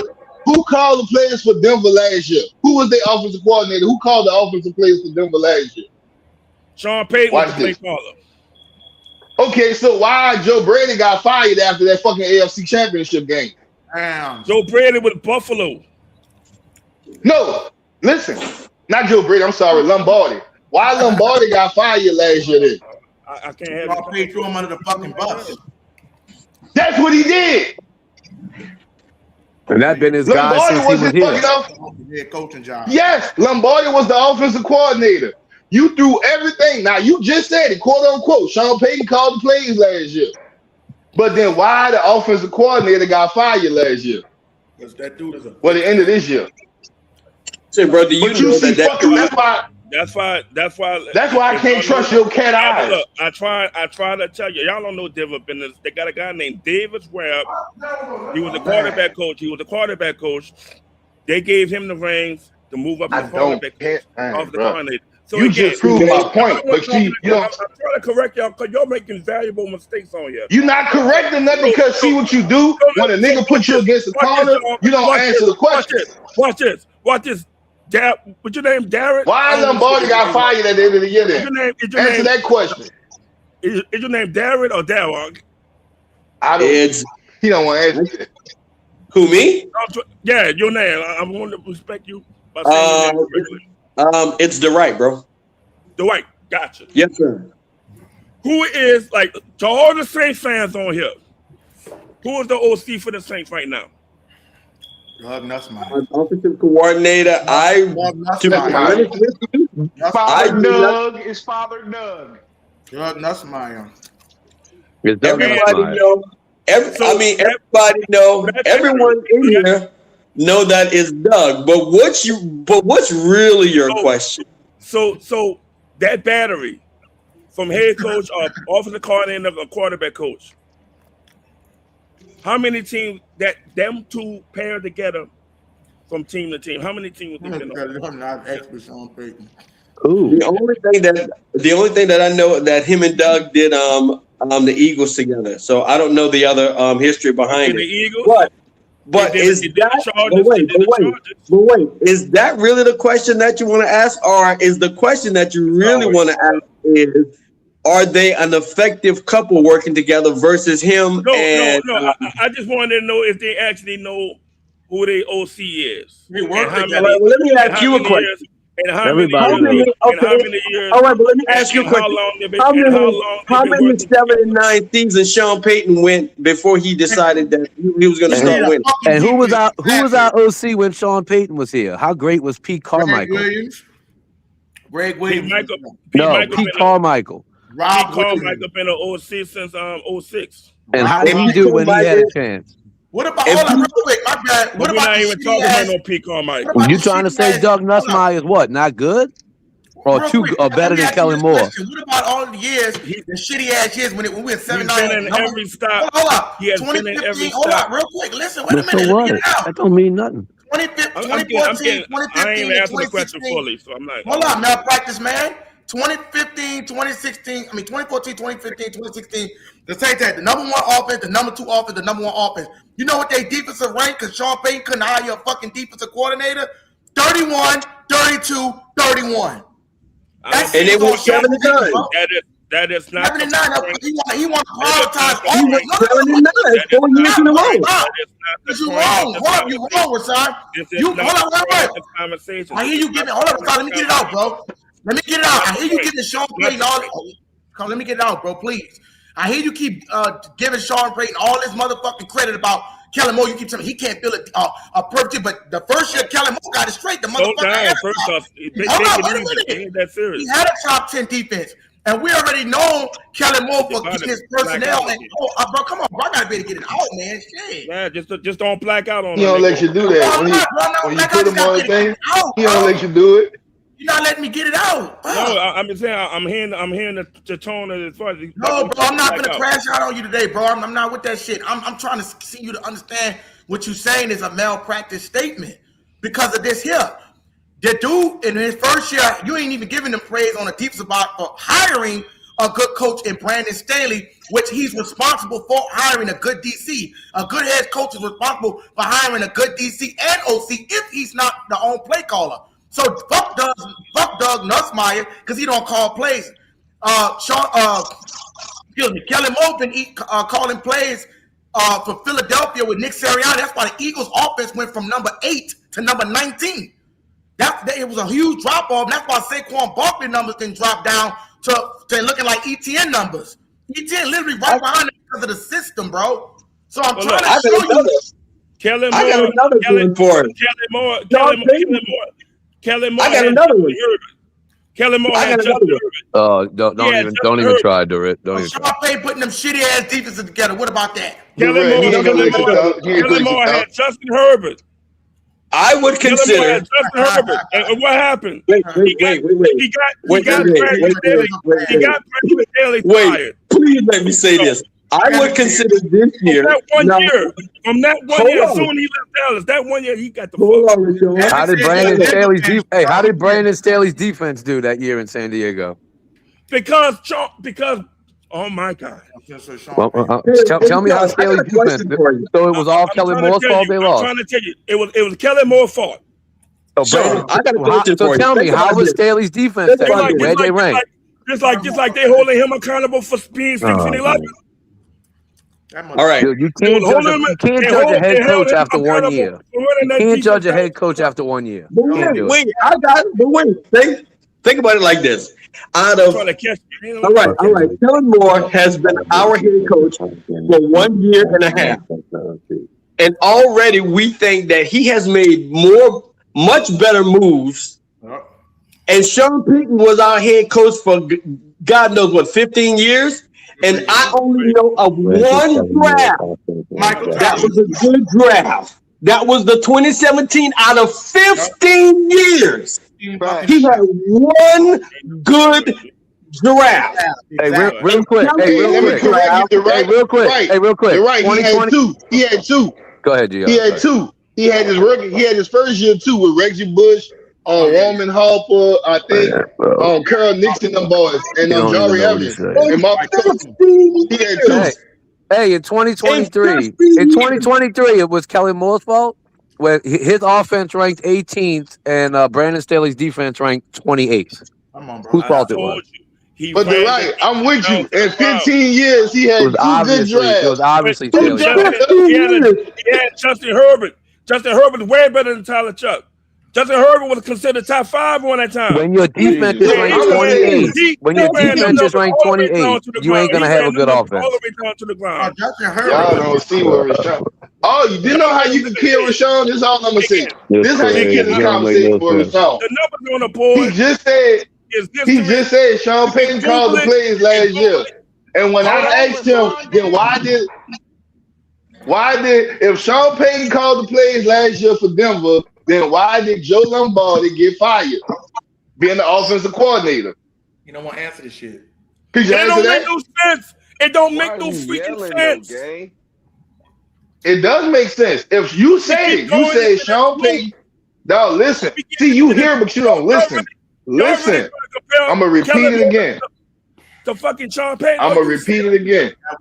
I'm going to repeat this again. Oh, we really doing I'm going to ask you one more time and watch how he avoid this question. Out your mouth, Mr. Malpractor. You said, this is what you said. You said that Sean Payton called the plays last year for Denver. Then why his offensive coordinator, Joe Lombardi, got fired at the end of the season? If Sean Payton called the plays, why Joe Lombardi got fired? I'm asking you a question. Dog, you don't even know about what's going on with the team. And first of all, I'm asking you a question. Answer that. Your question is misleading. It's very misleading. How is it misleading? Oh my God! You see what I mean? It don't line up. It really don't line up sometimes. It does line up. It don't. Keep watching my bro. That's all he doing. It don't line up. All I'm asking you, out your mouth, Mr. Malpractor. You said this. You said it. Not the right. I don't know if that's your name, but you see what I mean? You see what I mean, bro? If Sean Payton called the plays last year, why did Joe Lombardi, the offensive coordinator, get fired? That's all I'm asking. and which clearly shows that the reason why he don't think the Saints are going to be good has nothing to do with the Saints. It has everything to do with who's the head coach. I told you it's MO already. Exactly. You gotta fucking Look, all the good players that the Saints have gotten on their roster. I mean, because if you think about it, really mobbing up. Y'all be mobbing up on somebody. I don't know why y'all keep mobbing up on somebody. That's crazy. Somebody else talk, gang. Y'all be mobbing up on niggas for no fucking reason. That's dumb. We not mobbing. And that's not mobbing. I just asked you a simple question. It is. You got You still haven't answered the question. You're not letting nobody get it out, bro. But you still haven't answered it. You still haven't answered it. I got a question. Y'all just trying to make it sound like you better than fucking Sean Payton. Hey, Izzy, let me know when I can say something. That nigga is guilty. That nigga is guilty. That All I'm nigga trying to show you is if you could see the fuckery with Kelly Moore in 1 year, you should see the fuckery with Sean Payton with your cat eye. That's all I'm saying. All right, can I answer Sean something? Can I answer Sean something? Respectfully, again, Rashawn, why do you bring up the San Diego year? Why do you only bring up the San Diego year? I can't really have this kind of conversation because now y'all trying to play okay, stop. On this okay, shit. all right, we listening. Why do you only bring up the San Diego year? At the end of the day, at the end of the day, he didn't win not one. Hold up, brother. You gotta. We can see this is why people get pissed. You gotta let motherfuckers get it out, Rasan. Damn. Man, you letting them people ganging up on the niggas. You not even letting nobody talk. You let niggas one way, another way. Nigga putting words in my mouth. Bro, it's just nobody agrees with and all of that. Y'all changing the narrative so many times. Y'all changing the narrative so. This is why it's become frustrating. You just straight cut him off. This is why it's so frustrating because you allow these questions to be bombarded in all kind of directions. And it's like it don't line up. I clearly make my statement. If you have a problem with it, if you have a problem with it, out of all due respect, figure it out. Whenever you ask me a question, y'all figure it out. I would know the answer. If you don't know the answers, y'all just don't know the answers. You never answer. Don said he want me to cue the music. Play your phone, play a little cheat. So why do you only bring up the San Diego year is my question. Why only the San Diego year? They're going to show you not even listening. I see Dallas too. No, I'm listening to everything you're saying. You like to point out his year at San Diego. San Diego or LA. But how did he do it all? How did he do all his other years is what I'm asking. And the fact of the matter is, bro, he's asking this shit is stupid, bro. When he was in Philadelphia, he had a ready-made offense, one of the top in the league. A badass running back ain't Saquon Barkley. You had what about in Dallas? What about in Dallas? He had all good players those years too. They made the Super Bowl. They made the Super Bowl. J-Pop, let me ask you a question.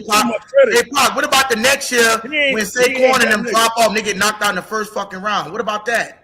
Dude, he was almost top 10 every year as an OC, except the San Diego year.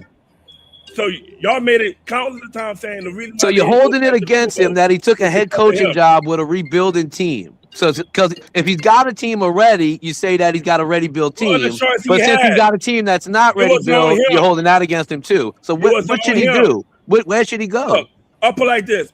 Sirianni said, let's run it back. He said, no, I'm gonna take the same job. Why wouldn't he? More money. More money. What does that mean? Hold on. Nick Sirianni, wait a minute. Nick Sirianni, you want to be a head coach?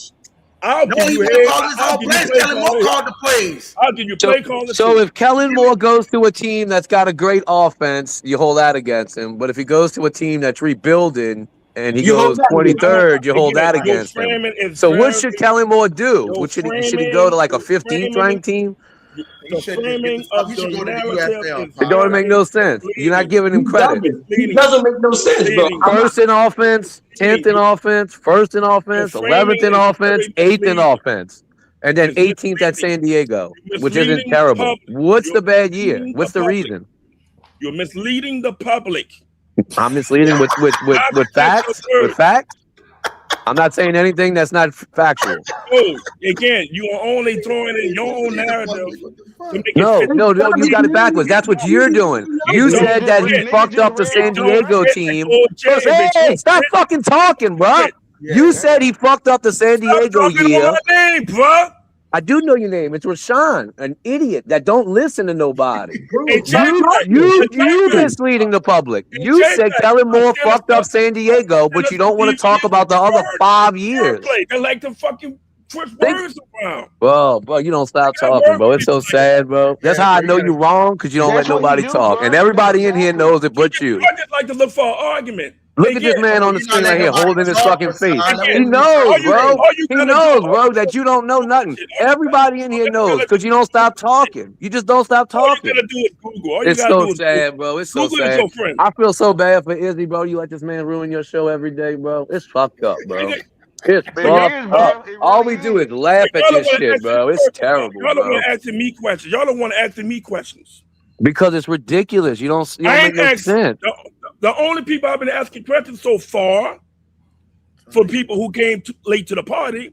It don't matter. It don't matter who you asking questions to. We answering them motherfuckers. You're misleading the public. You're misleading the public. You're misleading the public. You're misleading the public. I'm gonna keep saying it. You're misleading the public. John 8:44. You heard me? And believe me, everybody in here heard you. Everybody heard you. Believe that. Trust me. But again, I said it's so sad, bro. It's so sad. Hold up. Yeah, hold up, brother. You gotta let people be able to get it out, man. If you rebuttal, just let them finish his thing, and then that's what we're gonna do this for you. Again, hey Pac, wait a minute. Okay, up like this. Don't add, I ain't gonna say shit. Mute his ass. Okay, what I'm saying, let J Pac talk, and then when J Pac J Pac just say now resign, answer. And then you can answer. Bro. I'm good. Let him talk. He just digging stuff in the hole. Go ahead, J-Pac, do me a favor. Read the numbers of Kellen Moore's success as far as his offense when he was a coordinator, and then read the San Diego one so we can understand what he did after San Diego. Okay, so his first 4 years with Dallas, his offense was ranked 1st, 14th, 1st, and 11th. Then he went to San Diego, and it was 18th. Then he went to Philly, and it was 8th. So he has had a top 20 offense regardless. Yep. I mean, he's been above average every year except the San Diego year, and that was 18th. And then 3 of those years, he was in the top 10, if first twice. Now, from based on what you're saying, based on what I'm hearing, the only reason why that is the case is because of the fact that he walked into already ready-made offenses. That's what I'm supposed to assume, right? Right, but so when you take a head coaching job and your team isn't ready built, you can't judge him off the first year. Now, if he walked into Philly and he got the 23rd offense, then I'd be like, damn, what happened? But you walking into Spencer Rattler and a bunch of hurt players and overpaid players and old veterans, and he started to clear them out. He had 2 good drafts. Let's judge him this year and maybe next year before we say he can't do it. All right, that's or he can't do it. Well, could you do me this favor? Could you look at the Eagles offense and tell me where they're ranked now? Last year? 19. They was ranked 19. And the year before, and what were they ranked when Kellen Moore was there? Number 8. Case dismissed. You know what I'm saying? He don't want to see it. Man, we had this conversation 100 times. So is Kellen Moore the problem, or was San Diego's defense the problem? With the number 1 rushing attack. Y'all get cooked all the time with this, man. Like I said, we get cooked, man. Come on, bro. It's crazy. You just this the thing about it. You this just nigga got fired from every job. You know what I'm saying? Hold on, resign. I think want to raise this. You just go again. In Dallas. What you say on Dallas? What? Every Dallas fan I know say he got scapegoated. It wasn't his fault. See what I'm saying? And also, how many Dallas Cowboys fans you know? A lot. My whole family. Guess what? Guess what? I could go right now on YouTube. Right now, the people who know who got way more subscribers, they will tell you something way more different. What the fuck they got to do with subscribers? Not you. Let's also keep in mind he was extremely young. He was extremely young at Dallas, and only 1 year out of playing. Fan commentator. That man just said his whole. That practice out after every loss. He said his whole family. Practice out after every loss, bro. And they speaking of Rick. He said Rasan can't even cook a TV dinner. Damn, bro. I do want that bitch up. Jack Hunter said Rasan can't even cook a TV dinner. Again, like I say, here come the nigga shit. Like I say, I already know it's coming. So again, we can't keep it on a realism tip. It got to get funny. Bro, so again, I told y'all this. You the one that started saying getting I told y'all exactly. Exactly. This coming from a nigga who can't never. He determines what level of mediocrity he want to take. He just said he was cooking niggas. At the end of the day, y'all think this team is a contender? Who is your team? Wrong button. This team is not a contender. I'm sorry to tell y'all that. I've been telling Who is y'all your that team, Rasan? since I came on here. He a Panthers fan. Since I came No, on the here. fuck he not. So check this out. Check this out. Check this out. This is crazy. It's crazy. No, the fuck he not. We do not. He was 30 years old when he took his first Let me tell you like coaching this. Some of these people that's on this panel are not in New Orleans right now. I already know right now, me as being invested. What the fuck does that mean? I'm going to tell you if you shut up. Where am I at? Who the fuck you talking to? Anybody. Where the fuck am I? Anybody. If you pay taxes, if you pay taxes, if you put money in the fucking concession stand, you putting money in all that. That means that look, if you live in this city, oh my god, that means with or without your own. Haters in the chat. Agreement or not. For your ass. Every decision. No, to the no. Again. Every decision every decision made. I'm glad you cutting in and out because I don't know what the fuck you trying to talk about. Every decision making is being made from this organization. They have the right, a fan have the right to rebuke the moves, to celebrate the move. Y'all celebrate the move. Y'all can celebrate it. Y'all think that this team is headed in the right direction. I don't think this team is headed in the right direction. I think this team is full goal. I think this team is full goal. I don't think this team is headed. We're going to see how they're going to line up. That's exactly how they're going to That nigga is guilty. Right now, I'm about to bounce. Look, man, I don't know if you paid for this. That nigga is guilty. I don't know if you paid for this or not. Again, you see how it turned out? So, again, all because of an opinion, here come the mob. You heard? I'm going to say it like this. I'm going to say it like this. What the fuck are you even trying to talk about with something? I tried to talk is in New Orleans, bro. Watch how their fucking panel line up off of L. I want to see the what the fuck are you even trying to talk about? Right now, y'all trying to hold court for something we haven't even seen yet. Y'all wishing up on the star. My nigga, that's what every fan of every team is doing. Everybody in here that's not a Saints fan, I'm pretty sure would say that the Saints are going in the right direction. Everybody here. What the fuck are you talking about? Y'all slow. You the only jackass I know. Ben Barnwell said the Saints had a 13 ranked offense. Y'all slow, dog. Y'all too slow. You think the Panthers trash? You think Zay think the Panthers ass, bro? Like, make that shit make sense. Y'all too slow for this, dog. Y'all really not that coherent. What I'm saying? Goofball. Y'all think this team is going to the playoff? I ain't gonna lie, bro. I think bro dyslexic or something because I don't know what the fuck you're talking about. And then here come the insult. I just said this team ain't it. You ain't stop. We let you have the stage. You ain't stop talking yet. Playing kitty games and talking. Okay, bro. Like, but you said you've been talking since concession stand, bro. You ain't stopped yet. Without dropping some fucking. Oh my god. Guess what? Guess what? I do know when the season starts. I know who's going to be directed to. And guess what? To the fact of the matter is, You think I actually flagged your shit? You bring your ass in here, Rashawn. You think I flagged your shit, dog? You think I give a fuck? Nah, bro, you didn't flag my shit. Nah. So why you put that in the air and make it sound like I'm the one that did that? I apologize, brother. I apologize. So this is the main reason why. This is the main reason why. This is the main reason why I say that. I say that to say this.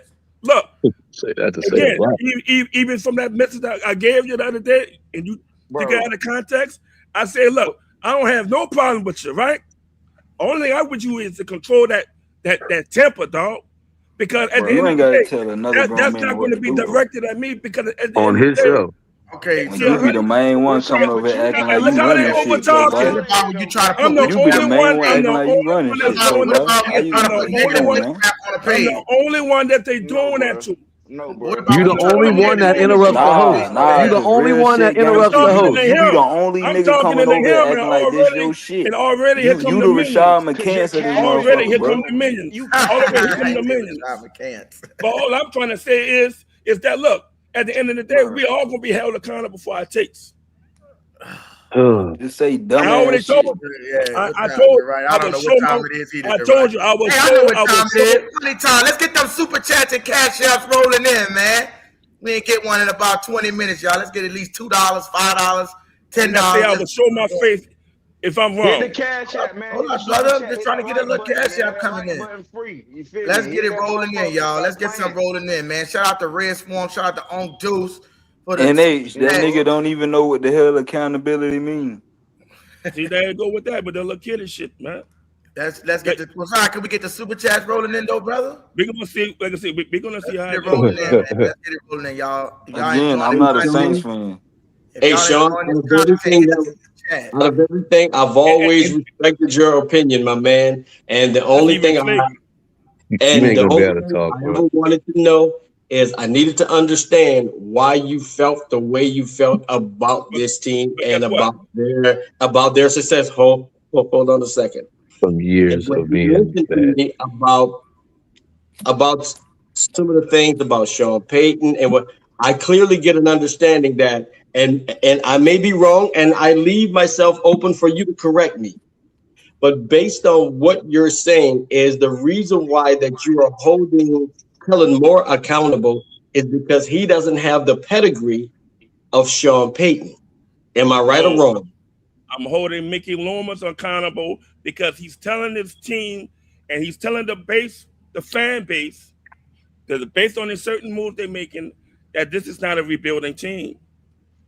Okay. He's telling y'all he's telling y'all with the weapons we added, we're trying to make up a move to win the division. Connect your mic, bro. He's saying that we smell blood in the water because if Carolina came in the playoff and won only 8 games, and we were only technically 1 game away from that, well, all we need is a few more players to make it happen, and boom, we right in business. But okay, well, can I say this? I disagree with that. I disagree with that because it's a mirage. It's all right. Well, can I say this? We don't have that type of team to even can I say division. This? All right. Well, let me just say this. So again, it's not Kellen Moore. It's Mickey Loomis for telling the lies to the people. Y'all drinking the Kool-Aid. Okay. Let him get it out. I've heard what you said, but let me say this. In that what you said, I've listened to Nick. I've listened to all of the New Orleans Saints commentators. I've listened to all of the New Orleans Saints players, and all of them say one thing: the division is in reach. We have the ability to win the division because the division is in reach. None of the players are talking Super Bowl. None of the players are talking the big dance. All they're saying is the division is in reach. Are they wrong for thinking like that?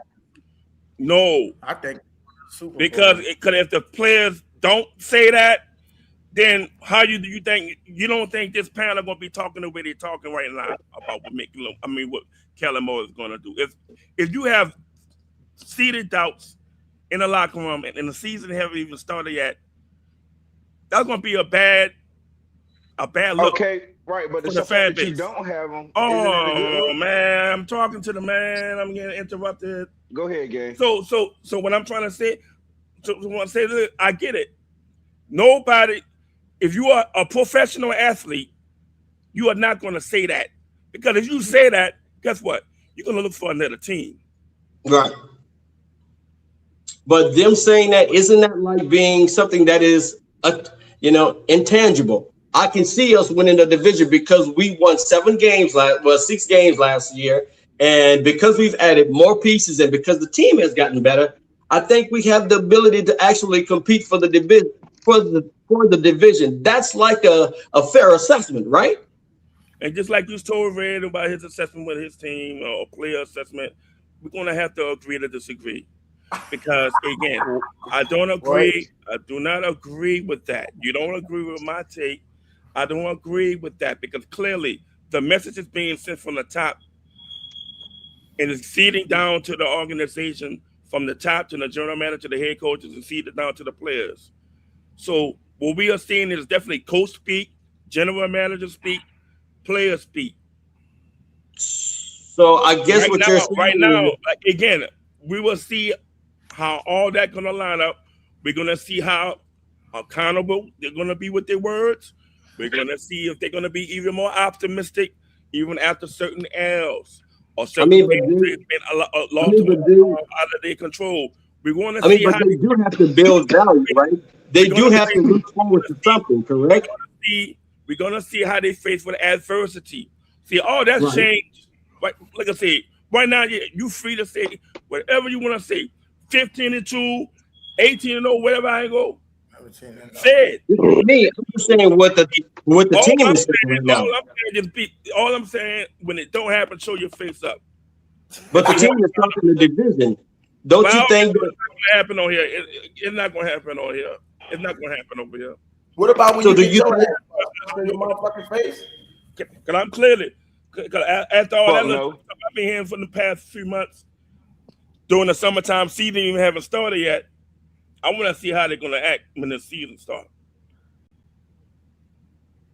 So shouldn't every team be talking the division? Exactly. I'm not talking. Y'all talking division. I say 7-10. Did I say a division? I'm asking you a question. So shouldn't every team right now be talking they can win their division? Exactly. Just the division, right? Right. But as a fan base and whoever follow the sport, you also got to add a little realism to it, right? Right. That's why I say that, because if the Saints would have started, and this is just my opinion, if the Saints would have started probably with Tyler, probably will be been in the running for the division. Yeah, but you just said you don't like going by last year, right? You just said that. Right. Which I do believe that, hey, we have a chance of winning the division, but there's 31 other teams that feel like I feel. So, but based on what you're saying, I shouldn't have that feeling, even though 31 other teams and 31 other fan bases feel that way. You don't have to target my premise. See, this is why I keep going into this loop. See, I've been in this loop for almost 3 months, and it's dead because at the end of the day, we don't even see the finished product yet. We don't know who's going to be in a 3-man. Right now, it's a question mark. With that being said, it's a question mark. Is Denver going to win their division? Oh my God, that's a question mark. Are we going to have Kamara on this team or not? Is Denver going to win their division? Kamara won't make or break this team, man. I will never introduce Denver topics on here. Oh my God. But you Why did. not? I'm only talking about, again, y'all don't know nothing about this team. Only thing I'm saying, look, the only synonymous connection we have with Denver, being a Saints fan, is that Sean Payton over there. They ain't got But shit do to you do feel with like it. this That's is the going to only win thing that's so far. Other than that, I'm not going to go into deep contexture about a Denver Broncos structure, how it go on. Y'all don't care about that. So why even entertain that? Again, because you feel so strongly about Sean Payton. I know how to keep it in perspective. This is a Saints platform. Crazy. Right. It's crazy to say. It's crazy to say. Sean Payton was the Saints head coach. So in essence, he do have ties to the Saints. So I think that with the Denver Broncos. So I think so. With that being said, I can't. It's okay for you to feel that, but I feel and believe just like the other 31 team, the other 31 fan bases that we have a chance to take the division. Exactly. That's all he said is the division. That's the thing. Yeah, man. Let me tell you right quick. All the right said. All the right said is to take the division. You can't even give them that. They can't even take the division. Everybody, you're gonna have some fandoms, and you're gonna have some. How's that fandom winning a shitty division? Shit, you got fucking Cleveland Brown fans think they can make the playoff. What the fuck? Bro, they got the Ravens and the fucking. Don't matter. They still believe it. They still believe it. Who am I to tell them that? But again, wait, why are we mentioning other teams? This is a Saints.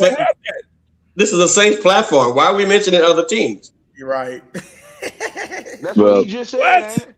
I'm pretty sure if you asked any non-Saints fan if they think the arrow is pointing up for the Saints, they would say yes. Right, bro.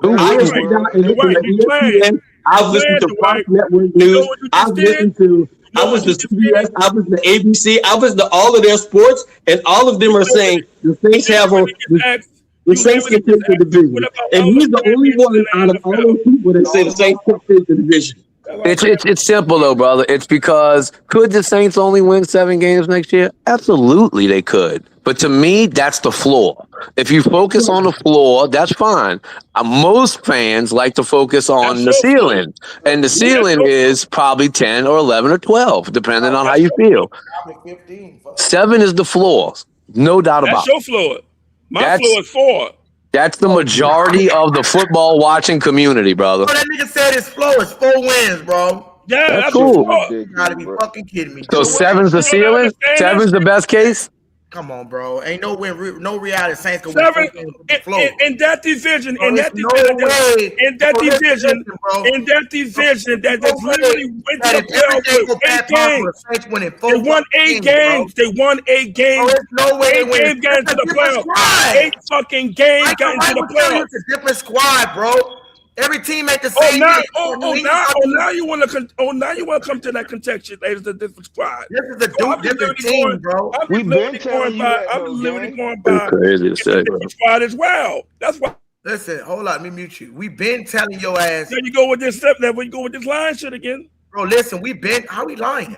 We've been on through. How long we been telling him that the same thing? We've been saying this shit, bro. We've been telling you this a new rock. Like, listen, if Sean Payton, not saying it's a new roster. Oh, we all it's a new roster. Y'all think we got better? I think we did not. That's crazy. That's a crazy take. I've never heard anybody say that. Saints fan talking like that. Even non-Saints fans don't talk like that. Right. Like all the teams are fucking you a Saints fan. And I'm a Panthers fan. Y'all just have a problem because I'm not trolling nobody, bro. You trolling, dog. I ain't trolling you. I'm being dead ass serious. Look, I don't come over here. Look, Red spend his money on that. Respect to Red. Red, you know my main frame, my mind frame. This is all courtesy. This is all courtesy. This is all courtesy of him, right? Because I'm here. So at the end of the day, Red is not about the cosign. None of this shit, bro. Why you ain't have respect the other day? Here come the ignorant shit. So at the end of the day, you're tweaking. Y'all don't have a problem with somebody different from your opinion. I don't have a worry in the cap. I don't have a worry in the cap because I'm not. I don't want you to have a worry. Nobody is threatening you. Than the fucking Saints shit. You is not know what I'm saying? You ain't no Saints. I don't believe you're a Saints fan. The Saints there just to entertain y'all and look at a football game on TV after you come home from church and you allow your fucking time and everything in that nation. Go ahead and start screaming. We can barely hear you. Go ahead and scream. It's for entertainment purposes only. But for y'all to actually think this team is going to the fucking playoffs, that's on y'all. Fuck out of here, nigga. I took your badge. You ain't shit. You a Denver's fan, nigga. See, the way you talking, you ain't fuck up out of here.